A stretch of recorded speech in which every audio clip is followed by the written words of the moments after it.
Okay, we'll go ahead and call the meeting to order. Please rise and pledge allegiance. Pledge allegiance to the flag of the United States of America and to the republic for which it stands, one nation, under God, indivisible, with liberty and justice for all.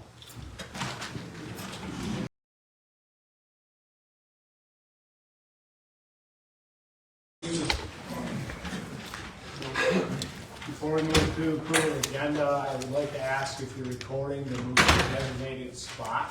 That has been, I think, the Township Board has made this very clear, that passed resolution, that it's back where the street chairs are set up. Please, if you can move back there. No, thank you. Okay, all right, so it's documented. We're not gonna stop the meeting for this, but it's for the record. Would you like to know why? Oh, he already is. Yep, so, For the record. next is approval of the agenda or amendments to it.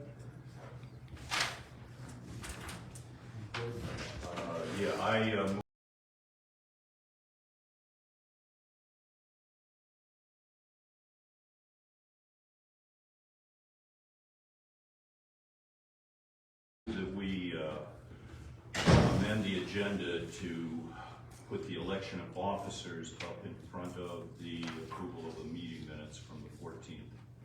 Okay. Support. Okay, all in favor, please say aye. Aye. Okay, so the reason that this item is on the agenda, I'm gonna step down as planning commission chair.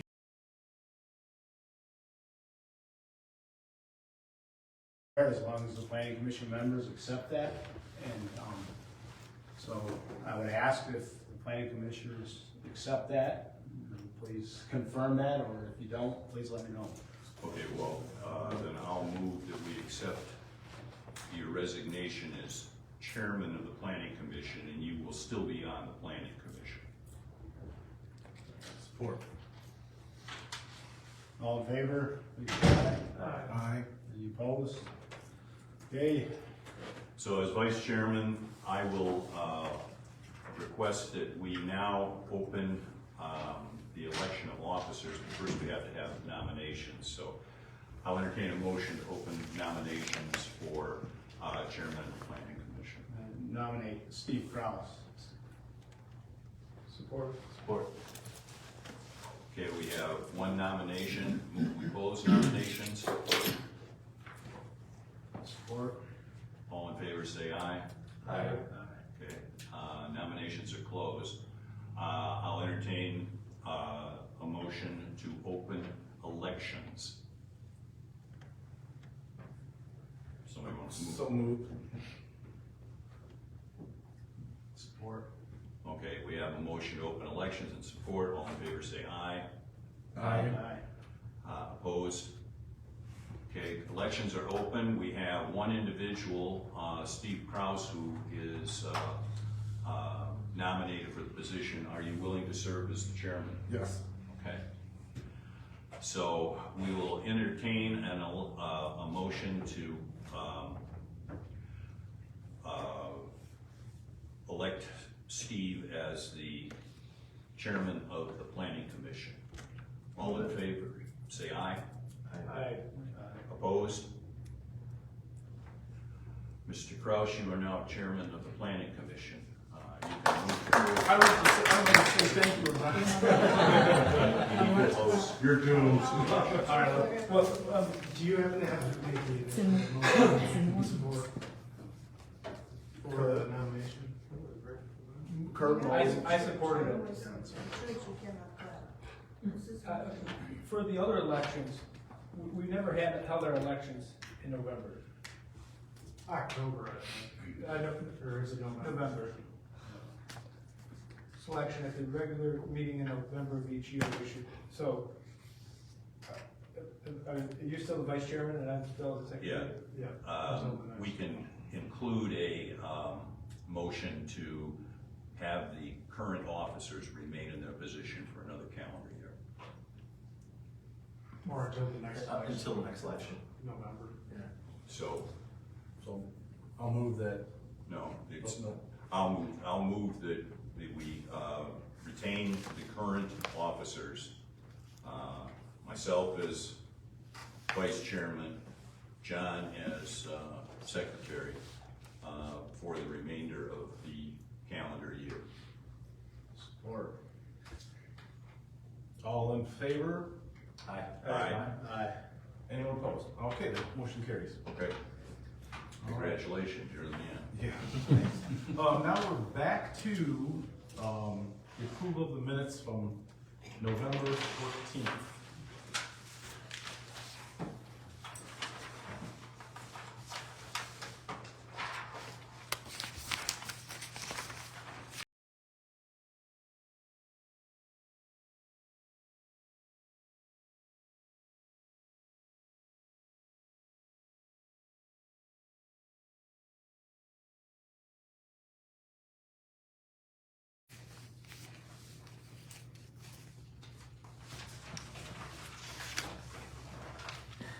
Move to approve.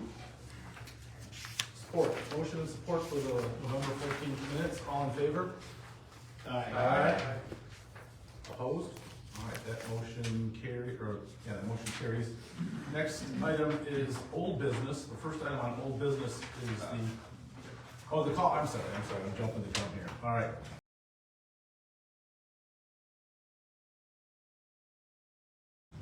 Get ahead of myself. All right, we're gonna have a call to the public, and what we're gonna do here on the call to the public is, for the first call to the public, it's gonna be items that are only on the agenda. So if you have something about something on the agenda that you want us to consider in this meeting, bring that up. If you have anything else, we'll do that on the second call of the meeting at the end of the meeting. And to keep things moving along, we're gonna have the 3-minute rule that's pretty much standard in most townships. So if you have something to say, please state your name and come up here so that you can be heard on the recording. So would anyone like to have something to say on items that are on this agenda? Scott?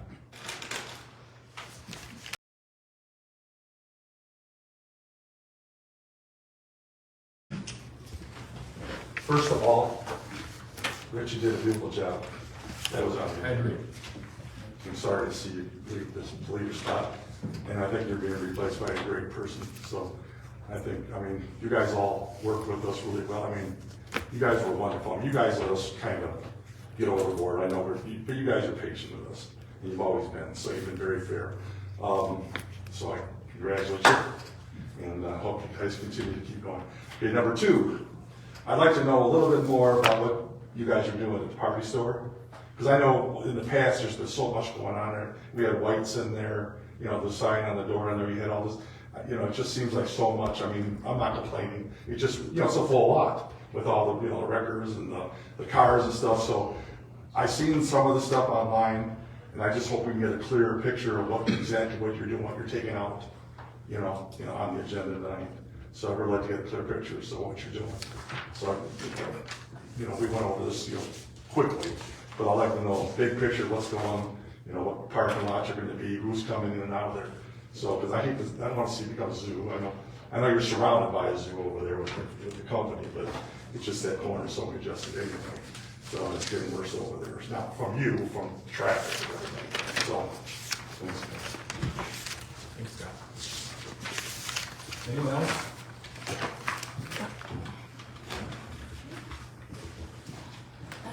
Jeanette from Tyrone Township, and I also represent the Watch Group, which is a private group on Facebook and a public group, and we're also on X now, formerly Twitter. I just threw away half of my comment tonight because it was about the lawyer, and so I'd just like to welcome our attorney here. Thank you for being here. And also I'd like to thank Rich for your job, and also welcome Steve. Okay, the meeting minutes, that's on the agenda. I asked you guys the last meeting, where are the meeting minutes from November 14th? Ross said something like, we haven't had time, or whatever it was, I can't remember. The meeting was 2.5 hours long. Anyone who goes back to listen to it will hear the confusion, talking back and forth, no one knew what was going on. But the thing to know is this, the ordinance revision that we're looking at today was based partially on decisions that were made at that November 14th meeting. So now we see those meeting minutes and there's nothing in there about those specific decisions. For example, the solar overlay map. I'm not gonna go back into it because I'm on the clock here, but you all know what happened with that. Here we have our ordinance here, and it refers to this solar overlay quite a few times. There's no map in there. We don't know what you're talking about because that map has changed to include the gardens, the sunken gardens. I don't remember ever hearing anybody say about the sunken gardens going in there. But that's a big. What I want to say is that the meeting minutes. You know, a lot of times you guys have a mile long of meeting minutes for a small meeting, and then other times, like now, when it's really important, there was so much confusion. There's nothing in there that says what was talked about. I know you don't have to put certain things in meeting minutes, but why put anything at all? And you know what it looks like to the public? It looks like you're covering up the confusion. Because anyone can go back and listen to that video and hear what happened. The ordinance content, again, where's this solar overlay district that you're referring to? It is not in here, and you're talking about it. We don't know which map you're talking about. The master plan, why are there no documents or outline of what will be discussed tonight? We don't know what to comment on. Okay, master plan's on the agenda. What are we supposed to say? What are we supposed to ask about?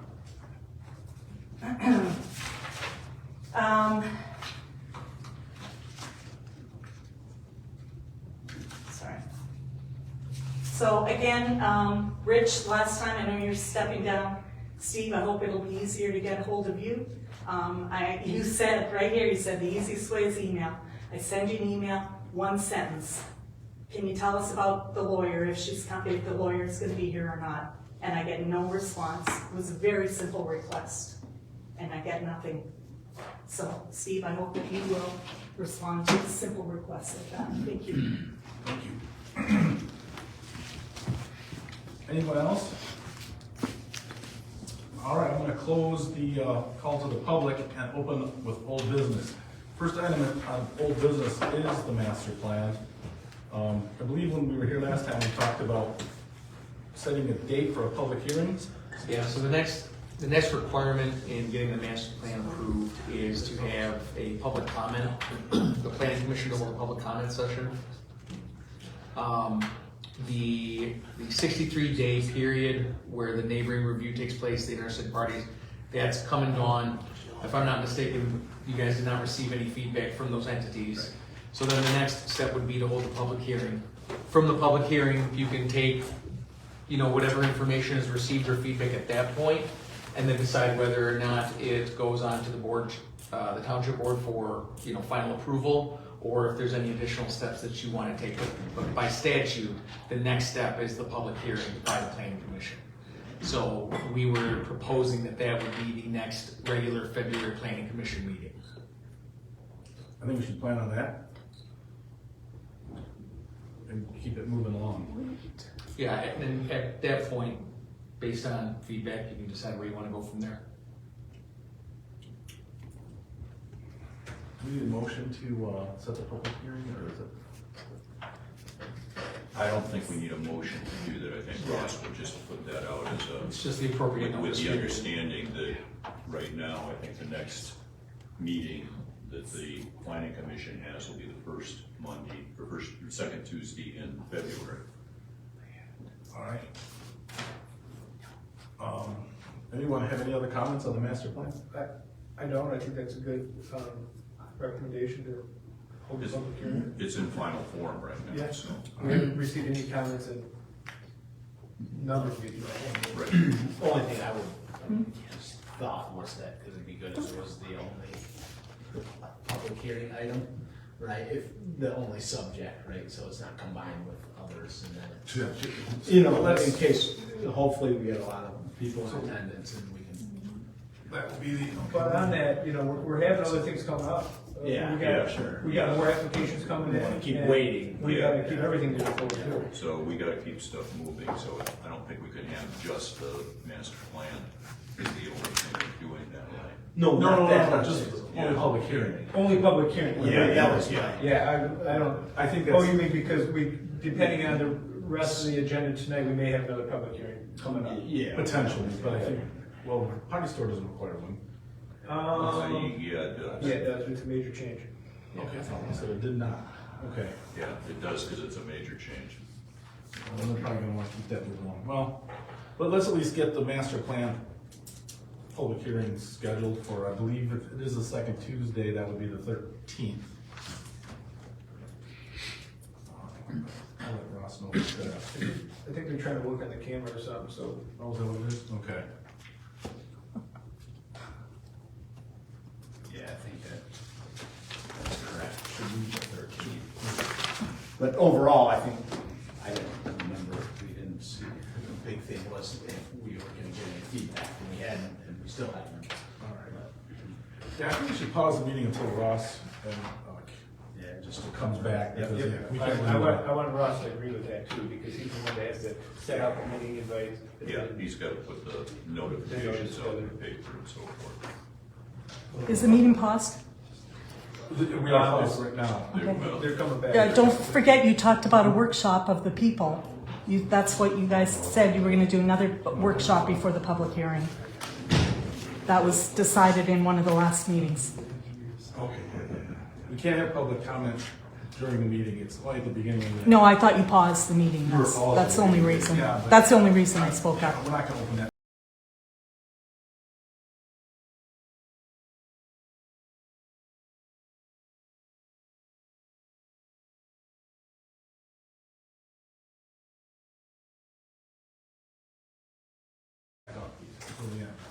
Ross, we're trying to set the public hearing.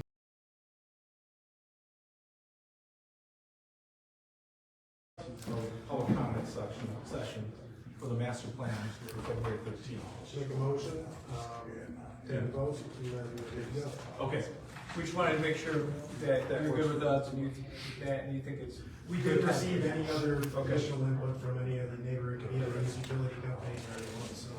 no comment from outside. No. And then after we do this as well, just to clarify, we are also going to send it back to Livingston County Planning for their review. Yep. Before we actually forward it to the board. Right. Will that be before 13th of February? Public. After the public Yeah, hearing. it's done. After the end of the public hearing. After the public hearing, we'll step back, we'll evaluate, we'll see if there's anything necessary to change. At that time, once it's dialed in, we'll send it to the county. We can make the recommendation to the board concurrently, just send it over after the county reviews.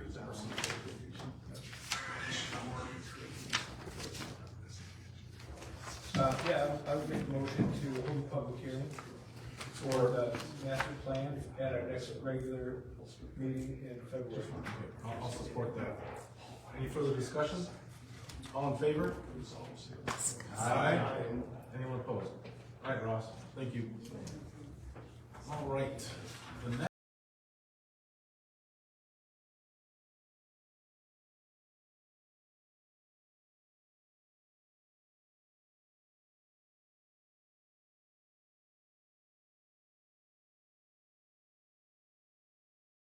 Item on the agenda, good old friend utility scale solar ordinance. And we do have, fortunately, our attorney with us today. Laura Genevieve from Foster Swift, welcome. Thank you. We did have a meeting, Ross and Kurt and myself, Laura and someone else from Giffords Webster yesterday to kind of go over this. Colorado, I'm sorry, got the wrong word. What is the, how do we proceed on this one now that we have the attorney? How do you want to do that? Just a general introduction here. We'll basically go over the latest solar draft with Mateo as usual. If the planning commission has any questions or anything for the attorney specifically, then we can open that dialogue. After the fact, I mean, if we can, at the end, you can see how you're comfortable with what's in front of you, if we want to forward view. There's a number of ways that we can do it, but. Maybe Laura can give us a roadmap about how we're gonna go about doing this. Sure, well, and I'll introduce myself, for those who don't know me. As the chair said, I'm Laura Genovich. I'm a partner at Foster Swift in the municipal group. We do a lot with solar, wind, and battery storage ordinances around the state, primarily me and my partners, Mike Homier and Leslie Abdu. So we're glad to be here. We're not replacing the township's usual council. We're just coming in for this special project to help the planning commission, the township board, with some of the legal parts of it, particularly with the new statute with PA 233, which is out there as well. I know the planning commission has spent a lot of time already on this, and with its planning consultant, not Gibbles Webster. I'm sorry. So, sorry. I had to get a little dig there. So you've got a draft here. I have been through the draft. I have a copy of the draft overlay map that was in the December packet, which is dated November 28th, 2023. So the one that I have is the one that's online on the township's website. If that's helpful. I'm not trying to start it back and forth, but it is on the December packet. That's the same one I have. And so I guess my thought is today, I think where if the planning commission wants me to speak about the statute, the PA 233, which doesn't take effect until November, which is the one that potentially, takes away local control over a lot of these items. I can give some thoughts on that. Overall, I don't plan to nitpick your draft ordinance because I think overall it's in really good shape, and I think you have a lot of good things in it.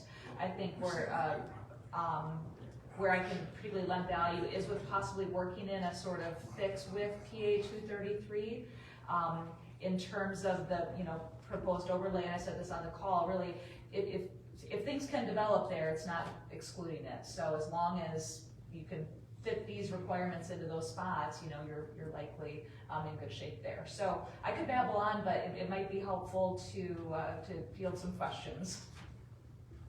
I have a question. So, have you heard or guided any other townships to have separate ordinances for utility scale solar less than 50 megawatts and 50 megawatts and greater? So because the statute is just regulating that. So Correct. We could have, in theory, we could have tighter requirements if it's less than 50. Yes, that is correct, and that is one option. Okay. What I've been doing, I'm working with a couple of townships at the same time on this, and one county who's doing it as well, is trying to figure out the easiest way to explain it, is kind of having an extra provision that would go after. So if you have your draft ordinance, which is I think called A, let's say it's section A here, utility scale solar energy facilities. You have all that, and it wouldn't be limited to just under 50, right? As for now, it would apply to everything. That part's important right now because also the law doesn't take effect until November 29th, 2024. So if you get applications before that, you would want them to fall under the restrictions that you've prepared now. Yes. Also, there is likely going to be, there's at least efforts to put a referendum on the statewide ballot in November of 2024. So there are petitions that are going to be circulated to try to get that on the ballot. So I have no crystal ball and no way to predict the likelihood of that passing, but that's another wrinkle that's potentially out there. So I'm reluctant to tell townships, for 50 and above, just model the statute and don't do anything else, because one, you might get an application before it takes effect, and two, who knows what's going to happen with it. That is all to say that the way I'm proposing to model it is to have a provision afterward that is then called like utility scale solar energy systems under PA 233. And what that basically says is, first it's date specific and it's megawatt nameplate capacity specific. So for example, it could say, on or after November 29th, 2024, if PA 233 of 2023 is in effect, then the following provisions apply to utility scale solar energy systems with a nameplate capacity of 50 megawatts or more. Here's where it gets a little creative. We then say, to the extent that these provisions, and these are going to be the statute provisions, right? The small setbacks, the higher, or the 50-foot setbacks, the 25-foot height, the 55 dBA, a weighted scale. We say, to the extent these provisions conflict with the other provisions in the rest of your ordinance, then these provisions control as to such utility scale systems. And that says this subsection does not apply if PA 233 does not take effect and does not apply to solar energy systems with a nameplate capacity of less than 50 megawatts. And then it goes in to reflect the statute. What that does though is first you don't actually have a separate ordinance, but it leaves in place for those facilities things that are not covered by the statute. Because the statute only covers for solar setbacks, fencing, height, noise, lighting, and arguably environmental regulations. It does not talk about where you can put them. It does not talk about decommissioning. It does not talk about insurance. It doesn't talk about green belts. It doesn't talk about drain tile. It doesn't talk about any of the other protections like the ones that you have in this draft. So our position at this time, realizing that this is new territory for every municipal lawyer who's working on these, because it hasn't taken effect yet, it hasn't been tested yet, is that having these additional requirements does not conflict with the statute, because the statute is silent about those. And there's case law in the marijuana context that if the statute doesn't talk about the items, then the municipality is still free to regulate them. So the way that we would structure it is not to have two completely separate ordinances, but to have what I kind of call the trigger provision that kicks in just those things that would make it compatible for the facilities it applies to, if and when the act takes effect. Very good. I like that, I like going down that path. Yeah. You know, and you put the date, if it applies or doesn't apply, so we don't have to, because I was thinking, oh, you gotta hurry up and approve this one or pull this one out, you just have Right. it right in the ordinance, it's gonna say, Exactly. grandfather. Right, we wanted to avoid anybody having to go back and amend depending on what happens in November. And my second question was gonna be, can we regulate the things that are not in the section 226(8), which are the setbacks and what you Right, said? it's So- our position that you can, but recognize there's some uncertainty there Yeah. because this is untested. There's a lot of things in the statute that are open to interpretation, like, not to get on a soapbox, but who decides if it's a compatible ordinance? Does a developer just get to decide if we have a compatible ordinance? Does the MPSC? Likely, is it gonna be a court? You know, there's a lot of open questions left by the way the statute was put together. No, in there, it says, it goes through the process, if a developer wants to come in, they gotta notify our township, we have a meeting, and then the township supervisor needs to say, we have a compatible ordinance, and then we go on and then if, say we deny it because they wanna apply to a location that's not in our overlay district, then they just, does that now kick it back to the Public Service Commission? Arguably, yes, because there's language in the statute that basically says, to paraphrase, if they don't like your decision, they can still go to the MPSC. So, but can we just not approve it without denying it? No, because you have a time frame under the new statute, I think, to approve it. Okay. And if you don't take action within that time, then they can go to the Can we- MPSC. So, but is there any other way that we could just like not accept their application because they didn't meet the requirements of our ordinance? Yeah, and I think that's one, I can't imagine, I don't think there's any industry reps here who are gonna argue with me. Sometimes at meetings there are, and that's great, because then we can kind of test those theories, but I can't imagine anyone reasonably taking the position that this statute takes away a township or any zoning authority's right to cite the location, to say where it can be. Otherwise, you could, put this up in residential, and commercial. I don't see any legislative intent of that. That's also something that's untested as of now, but that seems like a real stretch, and I really am not sure the industry folks would it might depend on where it's allowed, and if they want to challenge the overlay district for other reasons, but let's ignore yours for a minute and just say we had a township where they said it's allowed in ag. Are you gonna have a developer come and say, well, we wanna put it in industrial and therefore your ordinance isn't compatible? Well, the statute, again, doesn't speak to that at all. So how do you come away with a conclusion that it's not a compatible ordinance? That's what I would be arguing to a court, and likely will for somebody at some point in the next 12 to 24 months. So say we approve this and we're coming up on November and it's gonna be enacted, would it benefit our township to have a letter from you saying, we reviewed your ordinance and it's compatible with state law? That's actually, you're the first one who's ever asked me that. We certainly would provide that. But you will help Mateo draft your suggestions into Correct, yeah. into the ordinance that we have here.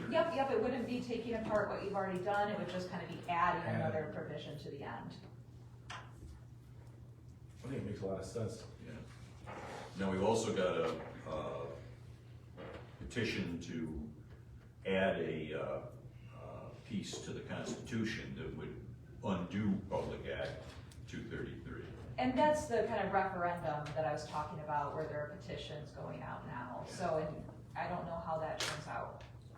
Plus, we also have a moratorium going on, and so I think as long as we're still working to get this done, I think our moratorium ends in April. Yeah, and if you know, I have a number of communities who have moratoria running out in these, next few months, and there's a really good basis to extend or even adopt a new moratorium now with the statute. I mean, to me, there's no better reason than the state changing the rules of the game in the middle, in the middle of the game, right? It's like you've been working on this, you were working on it probably well before November, if I had to take a guess, and then this gets rushed through the legislature very quickly, and now it's a demand that basically you've got to change your ordinance or else you forfeit local control.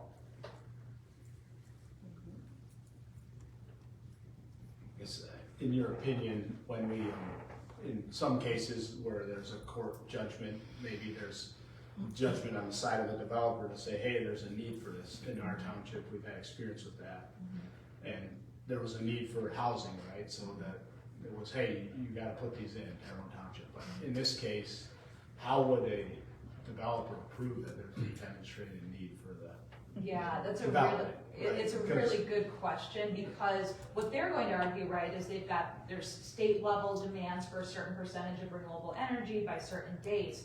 The counter to that is, what is the demonstrated need for them in Tyrone Township? The flip to that is, well, if every township says there's no demonstrated need in our township, then we can't put it anywhere, and then there won't, you won't meet. So it hasn't been litigated. I don't know if or where that particular question will, because to my knowledge, no zoning authority has taken the position that we're going to, facially exclude it for there being no demonstrated need. But because we're not excluding it, then that wouldn't be. That wouldn't be the issue, right? So the issue, because right, they'd have to say, well, this is exclusionary. I say, well, how is it exclusionary? You can put it right here. You can put it right here. It may be, there are requirements for it, but there always are. This is a huge industry with a lot of money. It's not like it having to cost some money makes it exclusionary. These projects are expensive in a lot of aspects. So unless you're, if you put it there and you literally couldn't develop it there for whatever reason, it's, entirely wetlands that you can't put anything on, or something like that, where there's just no feasible way, then I think you're getting into territory where that's a little bit dangerous, right? If there's literally no way you could actually put it there, then you have excluded it. But if it could be built there, presuming that the property owner's consent, because again, that nobody, there's no power of eminent domain to come in and put in a private solar system. So property owners have to consent and have to lease their land to do it. So they hold, that control as well. What if you just minimize the cost effectiveness it would take for them to actually bring all of that equipment in, and then they don't get the ROI that they thought that they would get?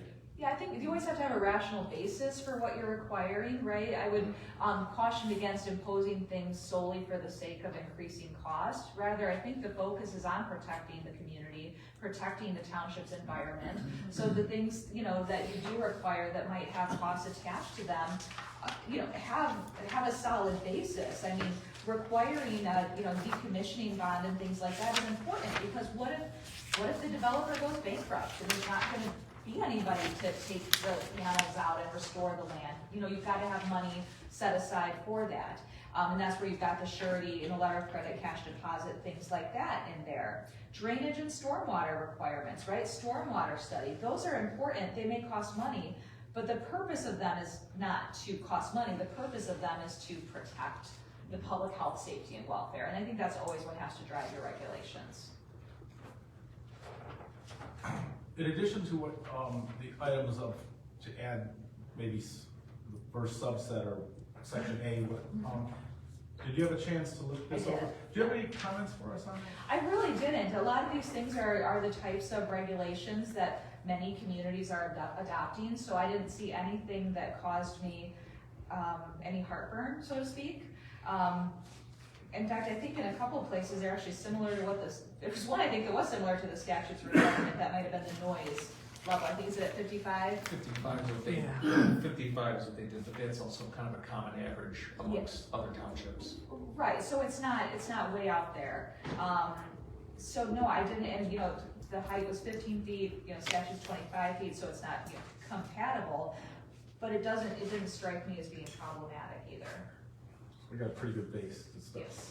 Excellent, thank you. Is there anything you see that we need to add to that? Yes.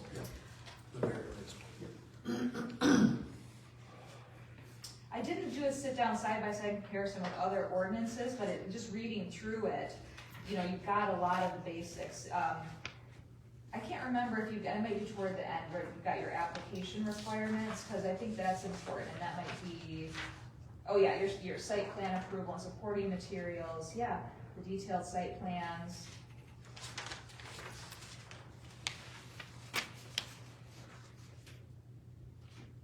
I think you guys and your consultants have done a good job.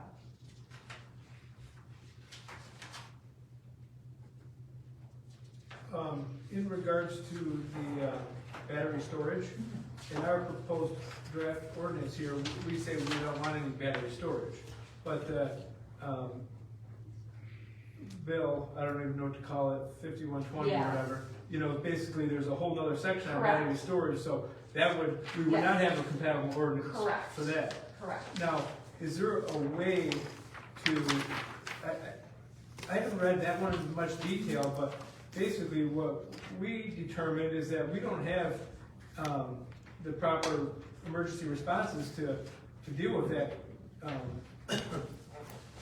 you know, a fire or something with battery storage, so why we didn't allow it. But how can we protect ourselves from that? Yeah, this is just, you know, been another topic that just kind of sprang up, right? 5 years ago, nobody was obviously talking about battery storage, and now we're starting to get requests to have these ordinances because of the statute. So if you don't allow it, then they're just gonna go to the MPSC, right? And then it's gonna be subject to those requirements, which are very similar to the solar. I think it's identical setbacks as it is for solar.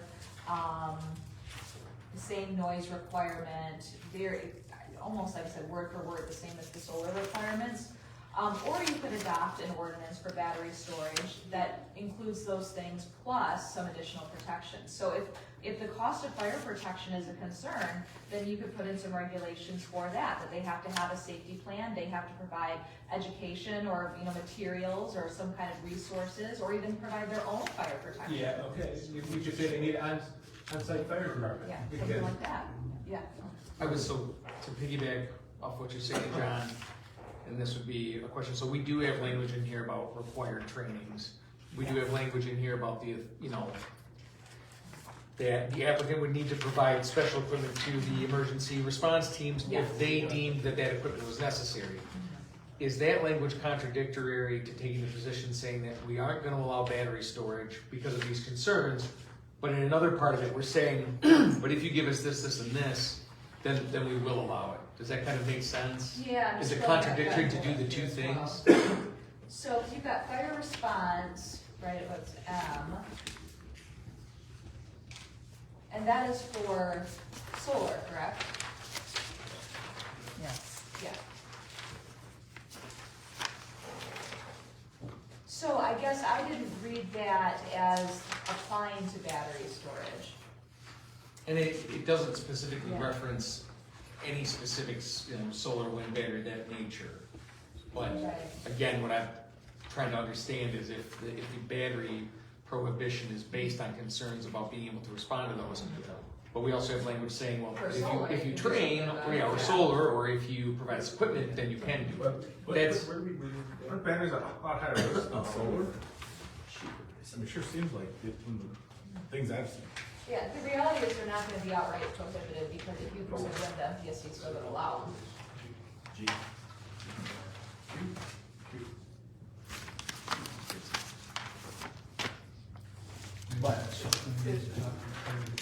So we have, in our solar ordinance, we say, you know, under whatever, G, batteries, Q, all batteries, energy storage equipment and accessory equipment are prohibited Yes. due to environmental hazard and emergency response concerns. So, I take it back, you should change that. We should change it? Yeah, that part, you've got to, I guess, decide, so I kind of view battery storage as now a completely different issue than solar because they're treated separately under the statute. Yeah. So I think if you're gonna have battery storage, you're gonna have a separate battery storage ordinance, like most likely. Okay. But that would be part of the ordinance after the clause. You If could, this I mean, takes you could effect on. public hearing it at the same time, Maybe it's probably gonna three- be your own section. It could be 3 ordinances, I mean, maybe solar, energy storage, and wind. Yeah. And then each one of those would have the section at the end to say, Correct. Yeah. if this applies, follow it. Exactly. So right now, we're just working on our. We're just working on solar. We're working on solar. But you're right, for the solar draft, I think it probably does make sense to pull that out, Mateo. Would it be because sometimes the storage system can be associated with the solar Yeah. fields themselves? True. Is it the position to say that battery storage is not permitted within the utility scale solar energy facility? And just stating that if you wanna put a battery on the solar site, that's not okay, but the batteries as a standalone site is a Right, different would require, ordinance. right, batteries on their own site would require, yeah, that makes sense as well, right, because they might have just some battery component there, and we're saying no to that. Would there be 2 separate ordinances? Well, Well, if we Well, went with wind. Right, you've Right, got if some you- developments that are just battery storage, Right, and that's what I was saying, what if you just have just battery storage and then you have like solar battery storage and wind battery storage and like, We wouldn't need a. we or is wouldn't it just need- gonna go and just C battery storage, period? Yeah, I think the third one was wind. Yeah. Gotcha, yeah, That's what I'm saying. yeah. But so then from that perspective, So then we wouldn't pull it, but just say on solar, maybe narrow it. yeah, so we could define it to say that battery storage systems associated with solar Yeah. utility scale solar are not prohibited for these reasons. Yeah. Okay. If the law is in effect. Yeah. Because A lot without of that, you would ifs, prohibit it, Yeah. right? For sure. Yeah, it might not, it might not This take might effect. affect. Yeah, Well, so- I mean, the statute, yeah, right, because the statute for the, let me pull it up real quick.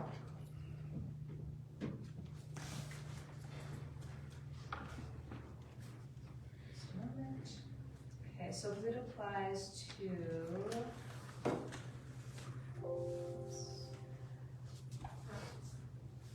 So it's energy storage.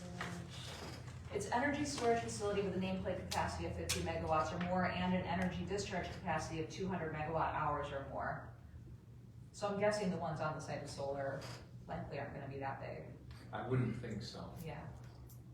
Yeah, I think if we just maybe add that qualifying language, that would work, and then deal with the actual battery, energy storage facilities the same way in a separate ordinance with that same triggering provision.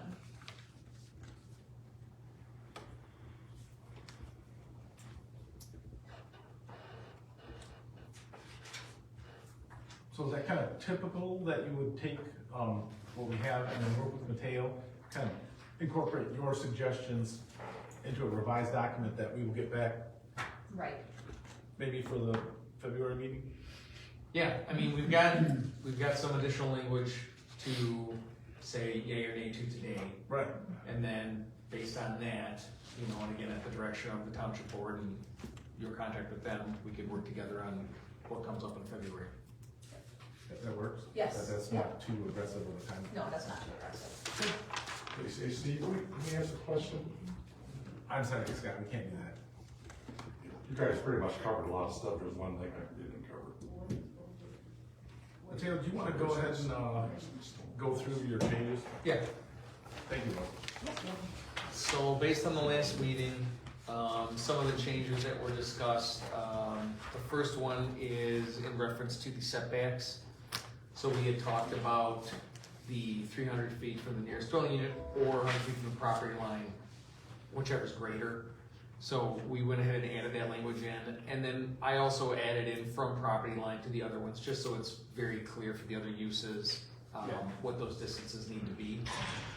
And then there was also some clarification in the paragraph below that, because we state that the setbacks measured from the utility scale solar energy system, which could be any component thereof, but if it is the solar array, what the tilt angle would be for that.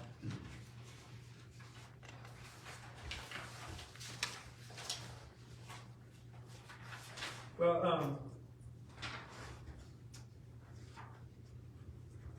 so that's for the, oh, okay. That's on the offset, the setback is at minimum tilt. Yeah, Okay, I correct. understand. So just that if the closest component is a solar array, Yeah, how are we measuring that solar array? understood. If I was it's a- reading minimum tilt, but that's for the horizontal location, so that makes sense. Yeah. So that was the first edit that we made based off the last meeting. Do you have any questions or clarifications on that? I have a question for her. Is, so on very specific, it talks about, either a solar solar or, photovoltaic, array. Is that photovoltaic relay still kind of under the solar language? Sorry, which spot are you at? I'm on the 23.3. setback one. 23.3, Okay, you have 23.3. just above B. Alright, got it. Right, it says, should the nearest component of utility solar scale solar energy system be solar or photovoltaic array? The measurement shall be taken from the array at minimum tilt.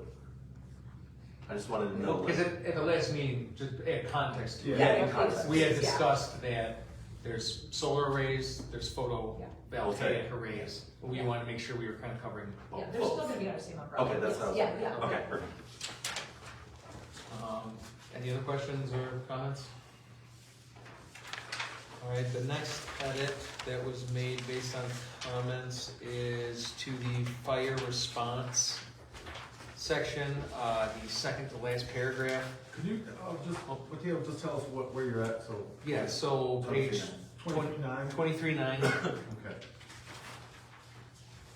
And it would be, it's a partial paragraph at the top, a full paragraph, and then the one after that, where it says special equipment.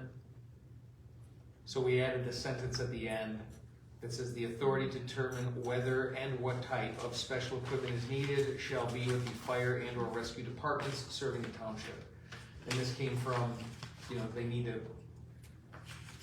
there needs to be a provision for equipment necessary to address any issues at the site. We wanted to clarify who has the authority to determine what that equipment is and whether or not you need it. And we made it with the emergency service departments. Makes sense. Yeah. Okay. Now that one, could we add in there about the battery storage? The containment with that sentence, would that be included in that? Well, I think, The fire not to, department well, I'll let you know. deemed it? Yeah. You wanna just trade bats I in? think I think we're gonna say the same thing. I think to the extent we're talking about battery storage in the facility, this covers, well, first we're saying it's prohibited. If we're going to do a separate battery storage ordinance, then that will have a similar provision to this. Because the end, correct me if I'm wrong, the end product would be your solar orb, your wind orb, your storage. Exactly, that's right. All right, okay, so any other questions on that one, or concerns? The next one over, so page 2310, in panel type is where we added the solar and or photovoltaic panels, just to make sure that both were covered when we were discussing what type of panel can be used at the sites. And then after that is the inclusion of the noise standards for the facility itself, being the 55 average hourly decibels as modeled at the exterior facility boundary. And if I'm not mistaken, the state statute has it from the dwelling unit, so this would be more restrictive than that. Yeah, the state is 55 average hourly decibels is modeled at the nearest outer wall of the nearest dwelling located on an adjacent non-participating property. Yeah. Yep, you're right. And property lines are pretty standard operating procedure, Correct. so. Good. Do we need to, sorry, backtracking over on R, do we need to be explicit of all the harmful chemicals, or is that, when we say such as cadmium or amorphous silicon, do we have to be more explicit than that? So the general rule with legal drafting is you don't want to try to list every single thing Okay. because inevitably you won't list something and then it won't apply to that. So actually using such as is a good way to do it. Okay, so that's the reason why I was gonna say, do we need to actually have those in there, or do we pull this out? I think some examples can be good, but I think Okay. it's good that it's not exclusive. Okay.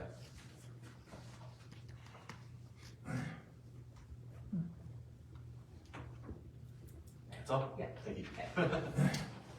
Any questions or clarifications on noise? The other one I have is we talked about local content on solar panels, so that they were produced in the United States. Yeah. I'm getting to it, Kurt, I promise. And So I so, looked at everything but the last. yeah. So then on the last page, 2312 is where we added the provision that the applicant shall provide proof showing all panels used at the facility are manufactured in the United States of America. And is that, Laura, is that gonna be a problem, or is that allowable? I haven't seen any challenges to that specifically, so could somebody make a challenge?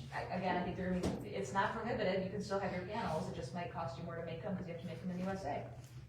Now, are we saying made in USA, or are we saying with global parts? Yes, exactly. Should be acceptable, both the state and federal government have mandates on construction materials made in the USA. Yeah, It sure is, man. and this is a state where that's important to a lot of people. Yes. Yep. Yeah, I never want to predict, pull out a crystal ball, but I'm not sure that's the hill that the industry would die on. And then that's the summation from the last meeting. So from here, I mean, again, we can discuss language further, we can go into other items, topics, but if the draft as you see it now is one that you're comfortable with, Carlisle Wortman engaging the attorney on and kind of bringing, with her expertise added in at the next meeting, and I think we are at the tip of, having a full-handed ordinance to provide you guys. I think that sounds like a good plan to me, to work with Laura, get this all buttoned up, bring it back to the next meeting, we'll go through it. If it's satisfactory to everyone, then we'll set a public hearing, or is there another step? So we may wanna look at the final draft after, the draft that we're going to receive potentially by the February meeting. Yeah. Kind of give that an overview before we actually set. That's what I meant, Yeah. set the public hearing after we review it. Correct. in Yeah. February. That would be appropriate, yes. Okay.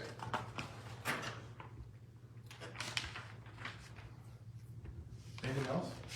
I think that takes care of that. I think we're good. Thank you for all your input. Really appreciate it. Very good.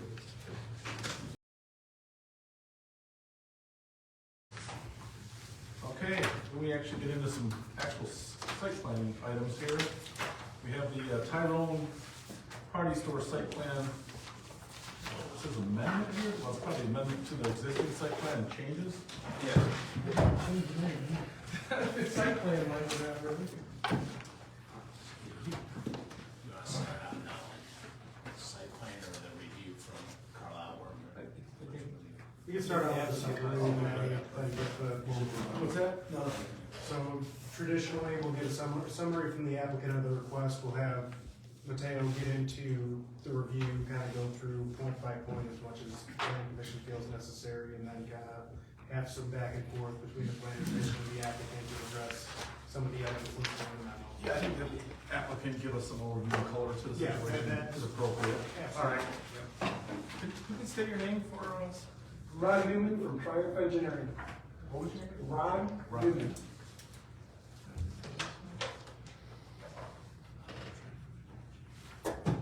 Floor is yours. I just, don't know where to start, sorry. Just, we can review this and we got your review letter back, we can adjourn this and turn it in, and I don't know what you guys have any questions for us. So I think the best thing to do is just a brief summary of the project. Okay.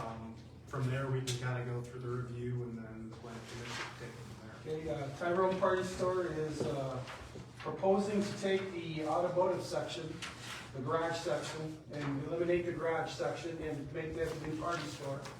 And then the old party store will be a tenant lease space, if they ever have a tenant for that lease. And then other than that, that's pretty much it. So then all the automotive operations would be gone? Be gone. The garage and the storage and everything, Yeah. The storage is staying. the storage, okay. Yeah. What about towing? Towing and staying off. Yeah, it's the mechanics area that's going to go away.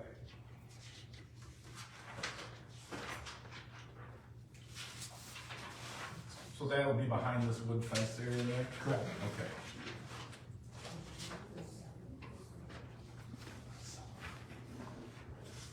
There's a lot of, like, trucks and stuff that are parked in there, all gonna be gone too? Yeah. Okay, it'll all be gone? Because those are just primarily trucks that are being worked on. Great. And then. Part of the automotive. I think from the elevation, it's a big improvement. I think we need food in this area. You know, where can you go get food around this area? Either Mike's or. You go to the party store over on Runyon Lane, right? Yeah. Or you go to Clyde Road, or you go up to Owen Road. Yeah, I mean, I think it's needed around here. I think it's needed, I think it's aesthetically better and more appealing, and to clean up the, no offense, but clean up all the junk cars and all that, or not junk cars, but the cars that are there. I think it would be a benefit. I think so. All right, if that's what you have, Mateo, take us away. Yeah, so per the ordinance, the way it works is if it's defined as a major change, then an amended site plan has to be submitted, and it has to be reviewed as a full site plan. Sure. So it's a little thick, but from the perspective of following the letter of the ordinance, we had to kind of put everything under review for it. So as it relates to that, we can kind of go through the report in the specific sections where we identified issues and kind of work through what the solutions may be, or the options may be for the planning commission. So if you want, we can kind of start with the area width, height, and setbacks, which is on page 5.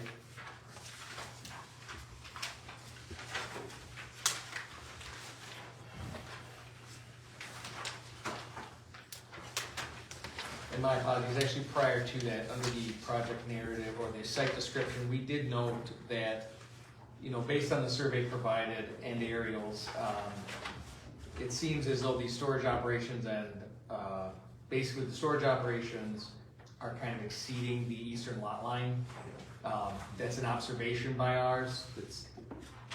Carlisle Warming can't offer any kind of position that the planning commission can take on that necessarily. That's a township enforcement item.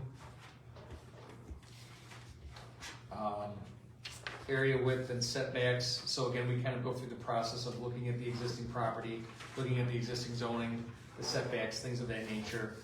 And some of the items that we noted is that the existing structure does encroach on the west side yard setback under the current zoning establishment.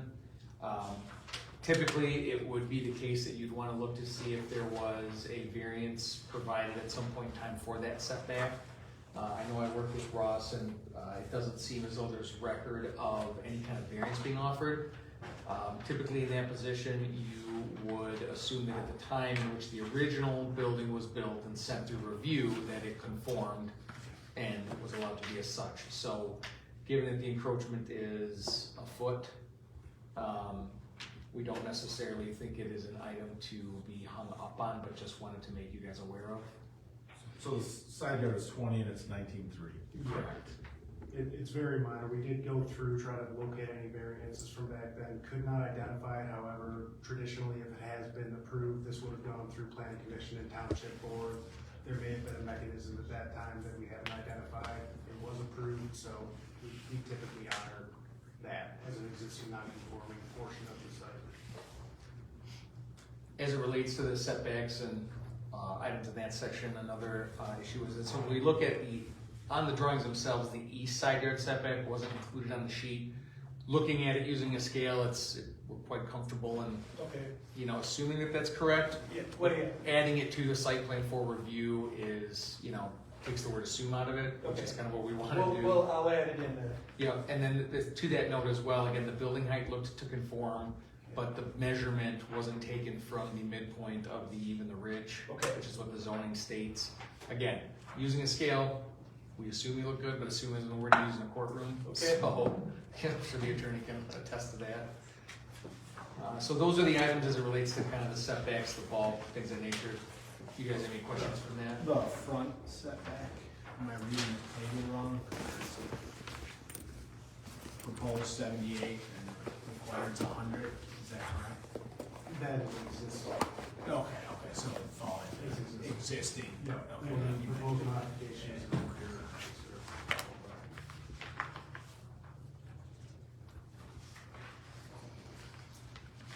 Okay.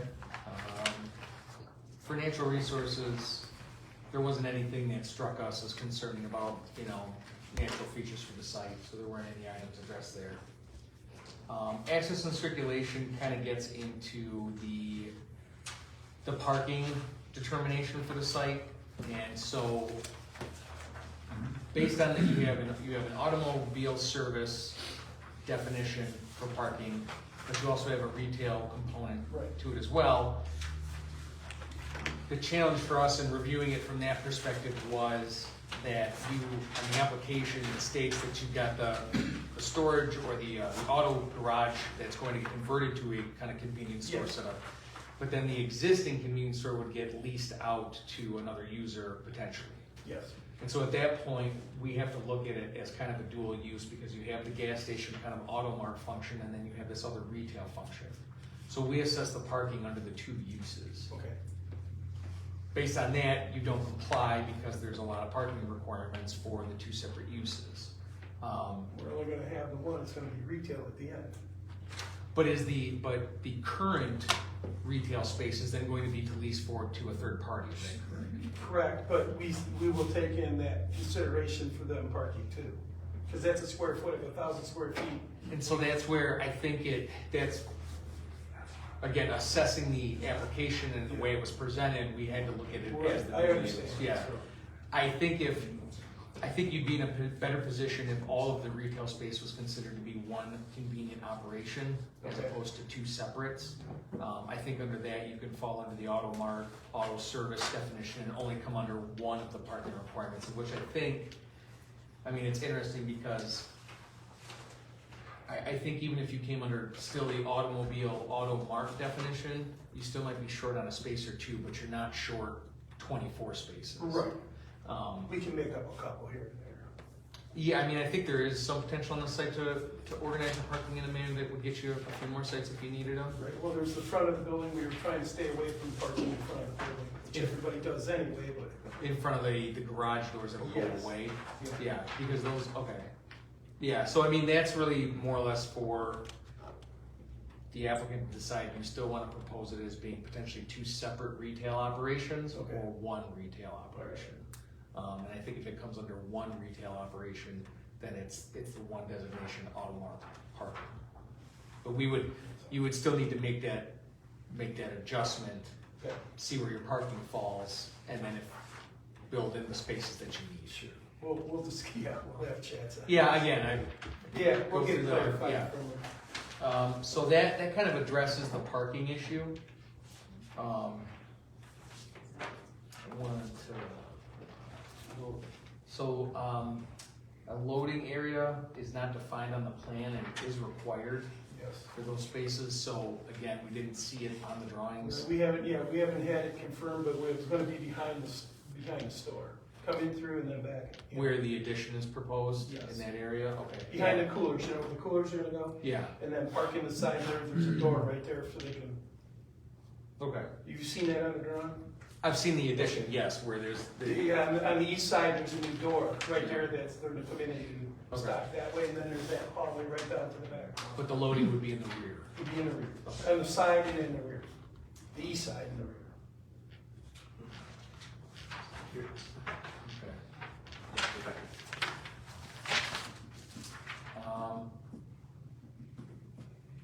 One of the things that we did cite is that because the new use would potentially bring in more both vehicle and foot traffic to the space, is that an assessment of that there's a good chunk of the concrete on the site that's not in the best of shape. Okay.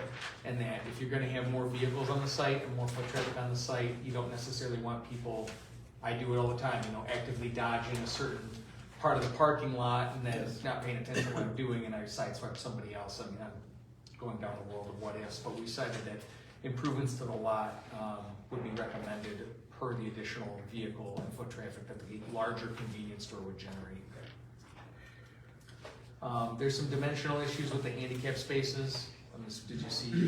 Yeah, we got that out for the township, so I'll get with you on that and make sure we get it correct. Okay, all right, yeah, we can take a look at it. Yeah. And then we weren't sure if there were any other comments from the township by engineer or fire chief. We usually kind of solicit their review if there's any concerns from those departments. So just to kind of summarize the items that we looked at, we discussed the handicap spaces and the dimensions. We talked about the parking and the adjusting the application to show one retail use essentially. The one loading space we discussed, and the pavement repairs. Okay. Did the PC have any questions or comments regarding that section? There aren't a lot of, you don't have a lot of control when it comes to parking. Landscaping is a different story, but parking, this is kind of, Ross and I talked about it and tried to figure out how to work with you guys on it, but there isn't a waiver you can offer for parking. So that's why we're recommending the further definition of the uses on site. Okay. So currently, we have a variance from the state. They own it would be the southeast corner. Okay, by Old 23. Correct. Yeah. So we're allowed to park on that. That's great. If you've got That that, variance should be in your We need the paperwork. documents, I wasn't able to locate anything, Okay. but if you have those, just provide. But now that it's changing from bays, weren't we required to have like 5 parking spots per bay? well, if you're talking about the service bays, Yeah. if you're getting rid of that use, then you don't Right, have but parking. wouldn't that parking apply to the new? You mean that allocation, those spaces that already exist that are meeting that? Yes. Yeah, but even based on the calculations, give me a second. For the automobile service, we couldn't determine if you met that use because the ordinance states that we need to know the number of employees that you have, and the site plan doesn't show that 2 vehicles can stack behind your fuel pumps. So dimensionally on a site plan, you would show at the fuel pump, stacking spaces for the vehicles to line up to use the gas. It wasn't shown on the plan, but the ordinance states that that's one of the tools we have to use to measure it. So we couldn't determine whether or not you complied with the automobile service standards. The retail standards, they still come into place, but that's gonna be an accessory use to the gas station, because the gas station's still gonna stay and operate, correct? Correct. Okay.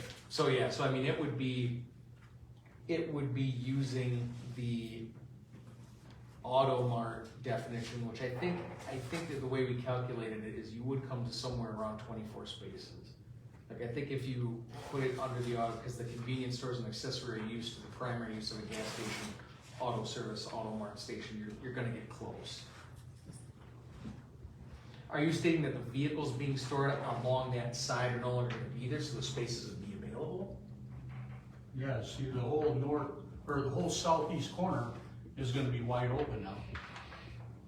Well, on the plan, they show parking. Yeah, we showed here.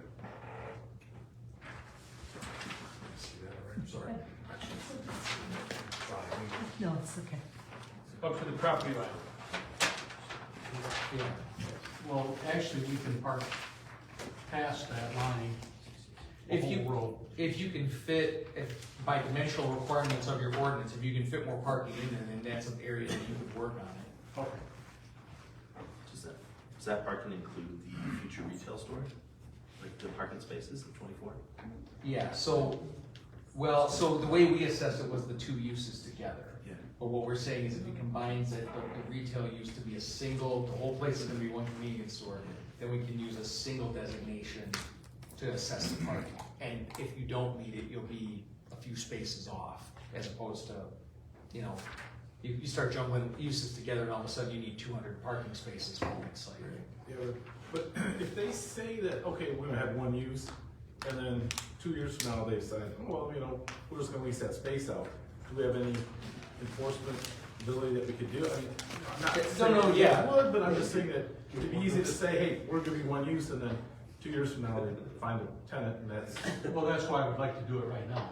Yeah. You just elbow them and that's the. Oh, no, that's the no, enforcement. you know, Yeah, I don't want to have that issue, so I have to come back. yeah, you would So want to if get I it approved. decide to rent it out Yeah. in the future, it's done now. that's, yeah, just thought, let's bring it up. Yep. So is this parking for both customers and employees? Well, only the, For the customers, we had the employee parking in the back. Okay, I was just gonna recommend that. I was gonna say, 'cause we didn't, We don't have it shown there, but the employee Okay. parking was gonna be on the east side. I don't know if that goes into the calculations, I didn't. well, so I didn't- it does under one of the designations, Okay. which I think ultimately you guys might fall under, because the gas station's gonna remain. But if those spaces are shown on the site plan, you know, Okay. then they can be counted. Okay, we'll put it back, yeah. And the loading area too. Yeah, the loading area, and then, yeah, the loading area will be on the east side of the building, and then we'll go over farther east for the parking, the additional parking for the employees.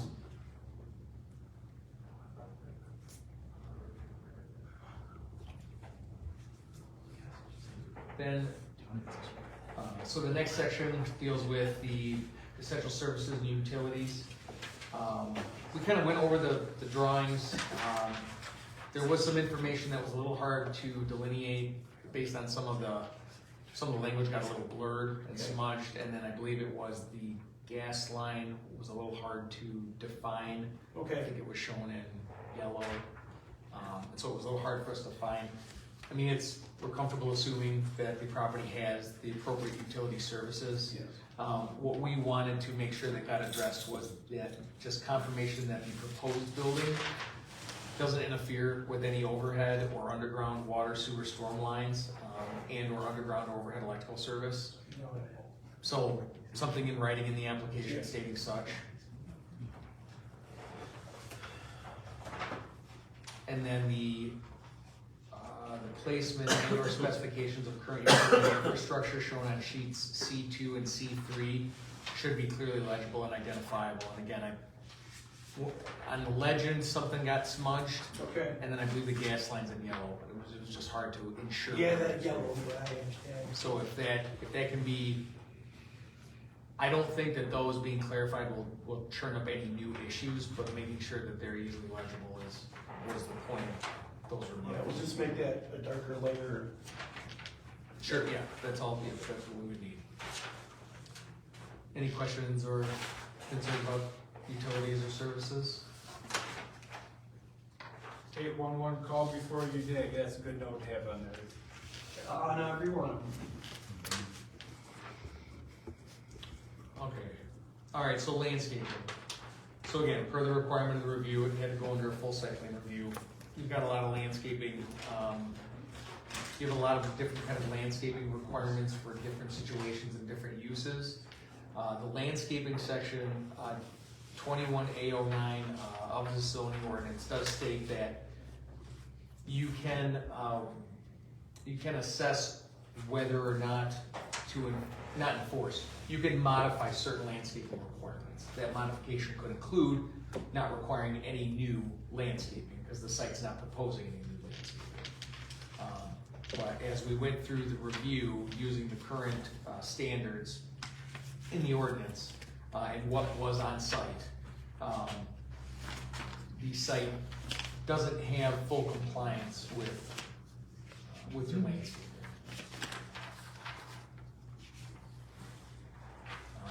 The areas kind of in which we noted that it wasn't compliant is that there's parking that's used along the front yard, and so you have the 3 spaces there, and the existing conditions, there's a rock wall and 6 deciduous trees.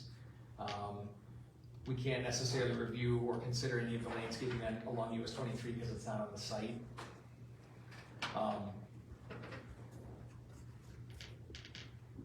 So the requirement there is whether or not like a green belt will be required to screen those 3 spaces from the road. You know, which you can require a green belt, you can require some sort of landscape screening, you can require a berm.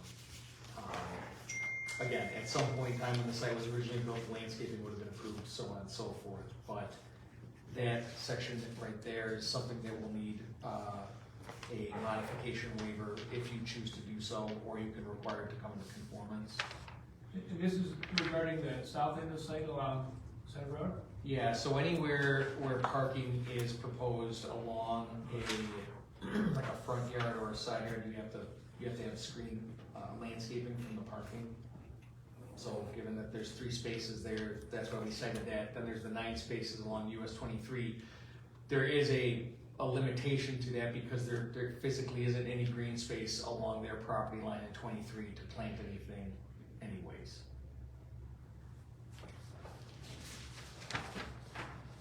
And I'll get to, at the end of the section, I'll kind of walk through the different waivers that you may want to consider. I think the current landscaping is pretty good. It looks better than most gas stations. And that's, I mean, again, on the site's original construction, a site plan would have been approved. And you do have the ability to modify the requirements of which stating that the current landscaping, is sufficient. And you can take into consideration just the general aesthetic improvements to the site, You can't really do much better.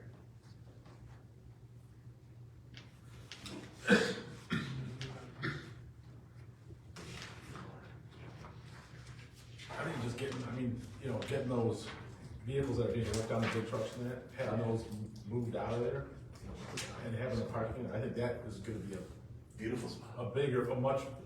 an improvement, and since there's no room, because it's right up to the property line, the drive and the parking, you can't really, I don't see how he's gonna put trees on the east. Yeah. And, I mean, you look at this area, and you look at Tyrone Hills across the street, on a Saturday, that's got 200 cars in their gravel parking lot, and there's hardly any trees.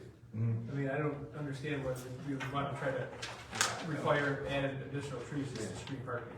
Well, let me ask you this much. Understanding the site as you do, are there any landscaping modifications or requests that you would want to make? Maybe that's.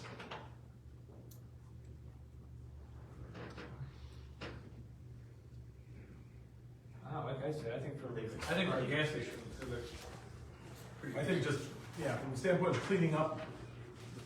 Yeah, I would say there's usually a couple motorhomes, they're hanging out there, but that's gonna be out with the automotive uses, so.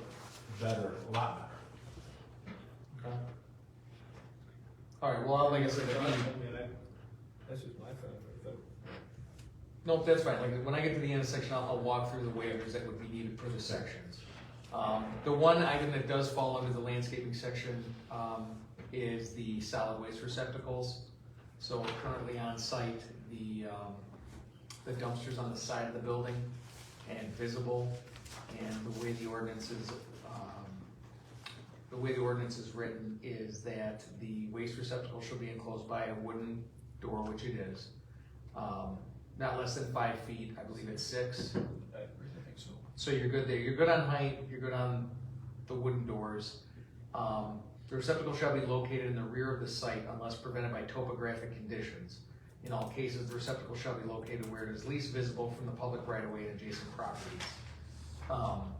This does fall under the landscaping section, which does allow you to make some modifications. So this could fall under waiving the requirement of moving the dumpster. But that's kind of the last piece of the landscaping assessment that we cited. Yeah, it's probably gonna get relocated into the backyard. Then if you're gonna relocate it, then let's relocate it on, when you come with your revisions, let's put it. We'll relocate the dumpster. Yeah, I think that's good. If it's relocated, will emergency vehicle be able to move the Yeah, well, building then at that they time? can't go around the building because there's a fence and it's tight on that west side up there. It's too close. Yeah, there's a well on that. We were gonna try to make a drive-through for the delivery trucks, but it's too tight for that. But maybe that, where the dumpster is now could be a parking spot, or 2 parking spots. Yeah, at least one, yes, At for least sure. one, yeah. Okay. That'd be a good handicap spot. Yeah. Yes, it would. As long as they're right dimensions. Yes, yeah, we gotta go through that. Um, Okay, so then we'll kind of walk through, at the end of the review completely, we'll go through the laundry list at the end and we'll check the boxes of what you guys are requesting and not, just so we have record of it. But for this section, what we identified was the dumpster gate specification should be at the sheet C3. That's so that 20 years down the road, if someone decides I'm gonna change these gates to something, we have drawings saying they're wood, and that's what they're supposed to be. So those need to be added to the sheet. The location of the dumpster should be moved, we've addressed that. The planning commission will need to determine if existing conditions fulfill front yard landscaping requirements. Planning commission will need to determine if it required landscape screening along any portion of the property perimeter. Planning commission will need to determine if existing conditions fulfill landscaping adjacent to road requirements.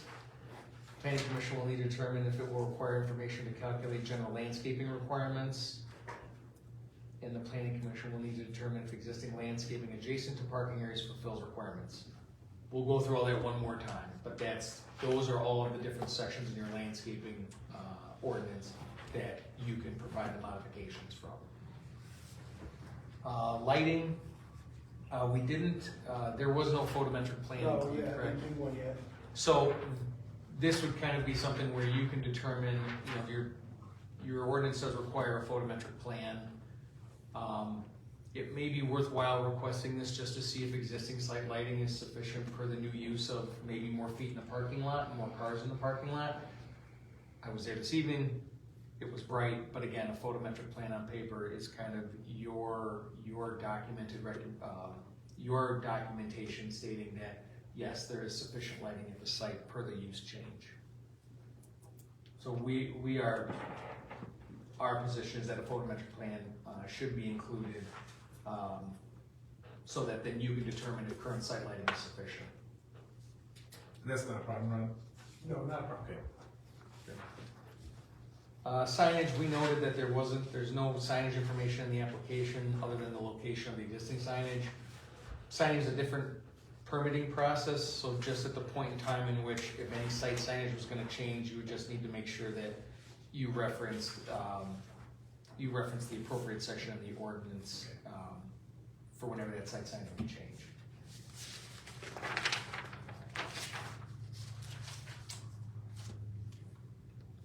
Architectural standards, okay.